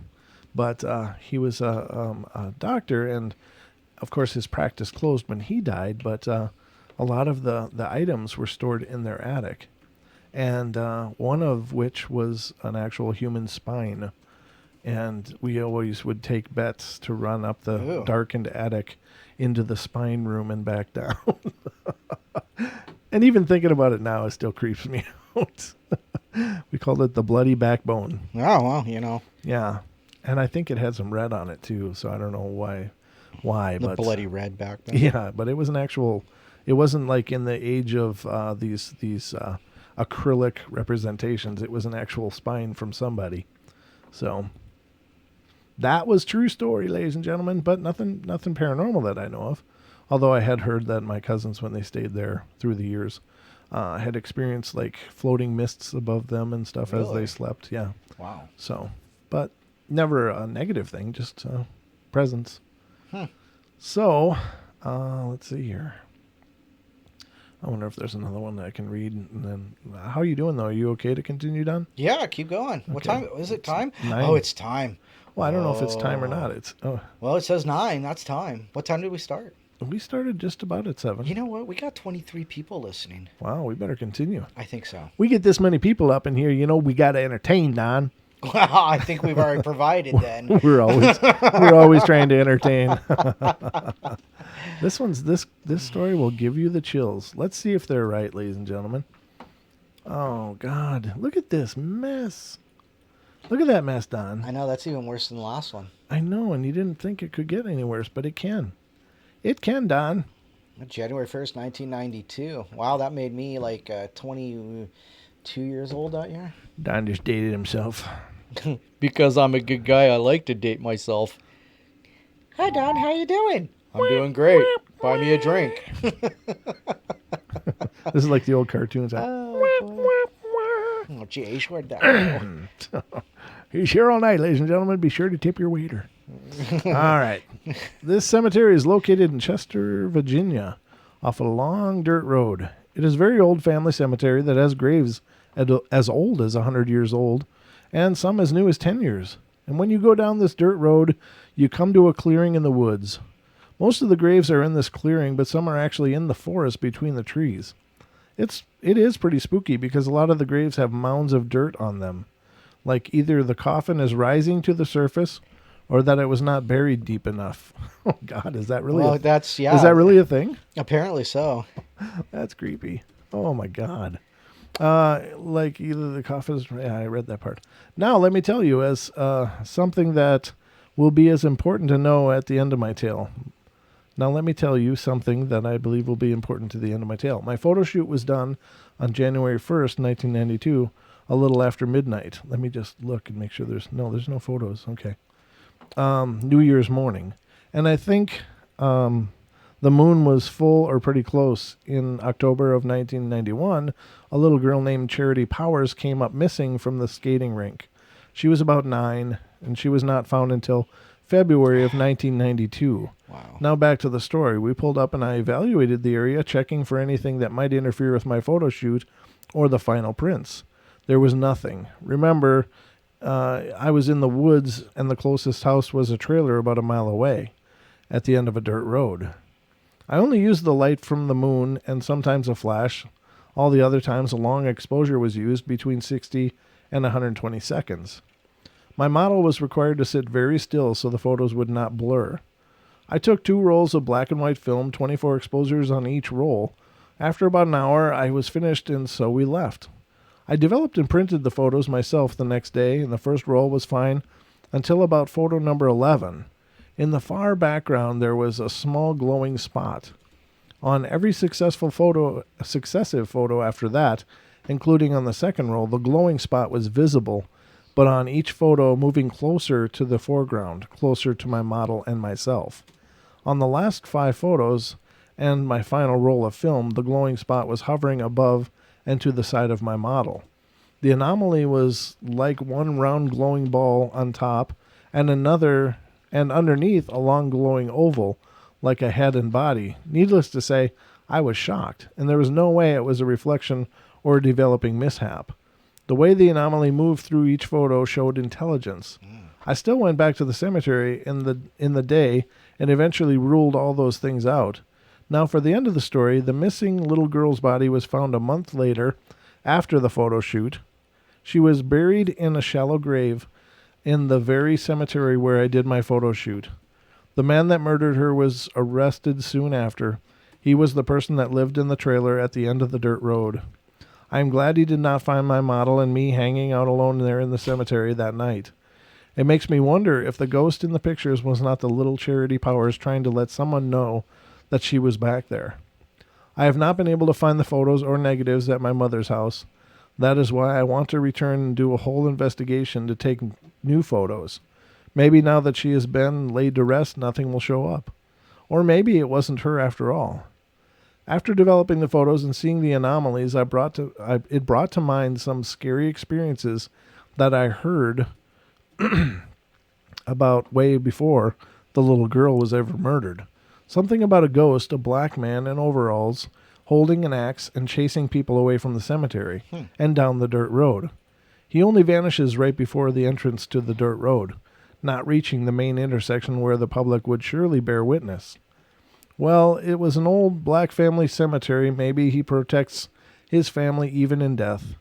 And now you know the story and why I am determined to return and take more photos. Yeah, no doubt. Also, now you know why my friends are too scared to go with me and why I won't return alone. I hear you. Yeah, a guy in coveralls and an axe. Yeah, no kidding. That would be plenty spooky. But I don't know why that'd scare you. well, I don't know. Was it? Yeah, it was during the show.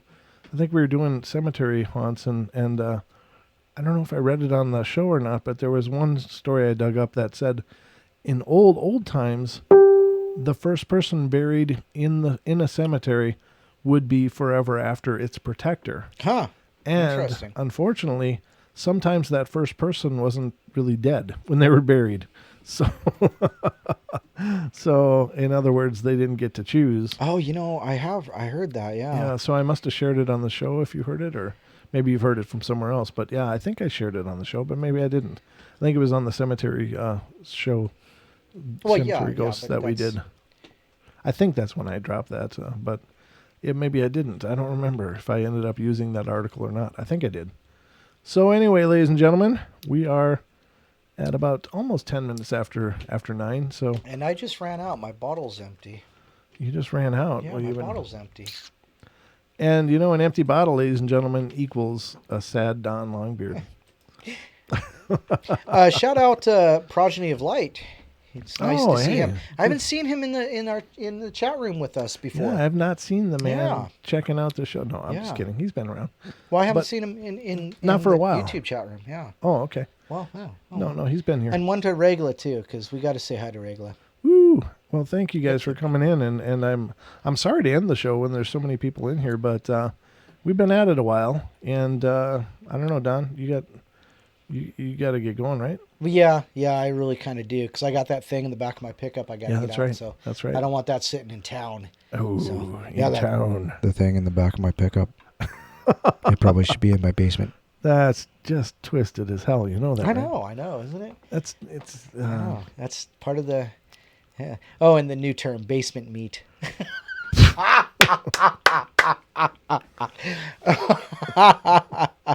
Stop on over to Don's. He's having some basement meat on the grill. I hear banjos. Ding, ding, ding, ding, ding, ding, ding, ding. Battle Sorry. faster. All right, ladies and gentlemen. Well, we love you bunches, and again, thank you to all of you who've reached out to me personally and wish me well in light of my dad passing. I appreciate that. Yeah. Again, I'm doing okay, but your love and kindness and warmth has definitely helped me on that journey. So thank you so much, and I hope you guys enjoyed the show tonight. Yeah, it was a good one. I enjoyed it. And Don speaks for all of you, in case you're wondering. Yeah, absolutely. Because nobody else is not saying. Dawn, our friend DL Mullen, she's asking for a recipe now. Of course she Of is. course, for yeah. basement meat. Yeah, apparently. Basement meat sandwich. Well, I don't know. I just saw somebody's looking for. She's looking for a recipe. I don't know. Thank you guys. Love y'all. You guys are awesome. And I'm so glad you were here to share the journey tonight. And we will be back, of course, on Friday night. Now, is someone on Friday or Saturday? I don't know. I can't keep up with your scheduling. I don't know either. I'm terrible at But this. you got to make sure I know when. Dan's on the 21st. Is Okay, that Saturday? That's let's see here. The 21st. Oh, my computer's just slower than crap. It is Saturday. As a matter of fact, it's Okay. this Saturday. Yeah. So Dan So Dan- Purett. Oh, is he bringing some EVPs? I Please tell hope me he yes. is. I hope so. Dory, are you listening? Okay. Dory's out there. Yeah, she's listening. Yep, she was in she's in there. But yeah, we'll be joined by our paranormal investigator expert, Mr. Dan Pruitt. Nice. He's an expert on investigating techniques. But, again, there's no paranormal experts, but there are experts at things. Yeah, you can be an expert at photography and Oh, yeah. how He's to properly employ it. That guy is Yeah. way smart.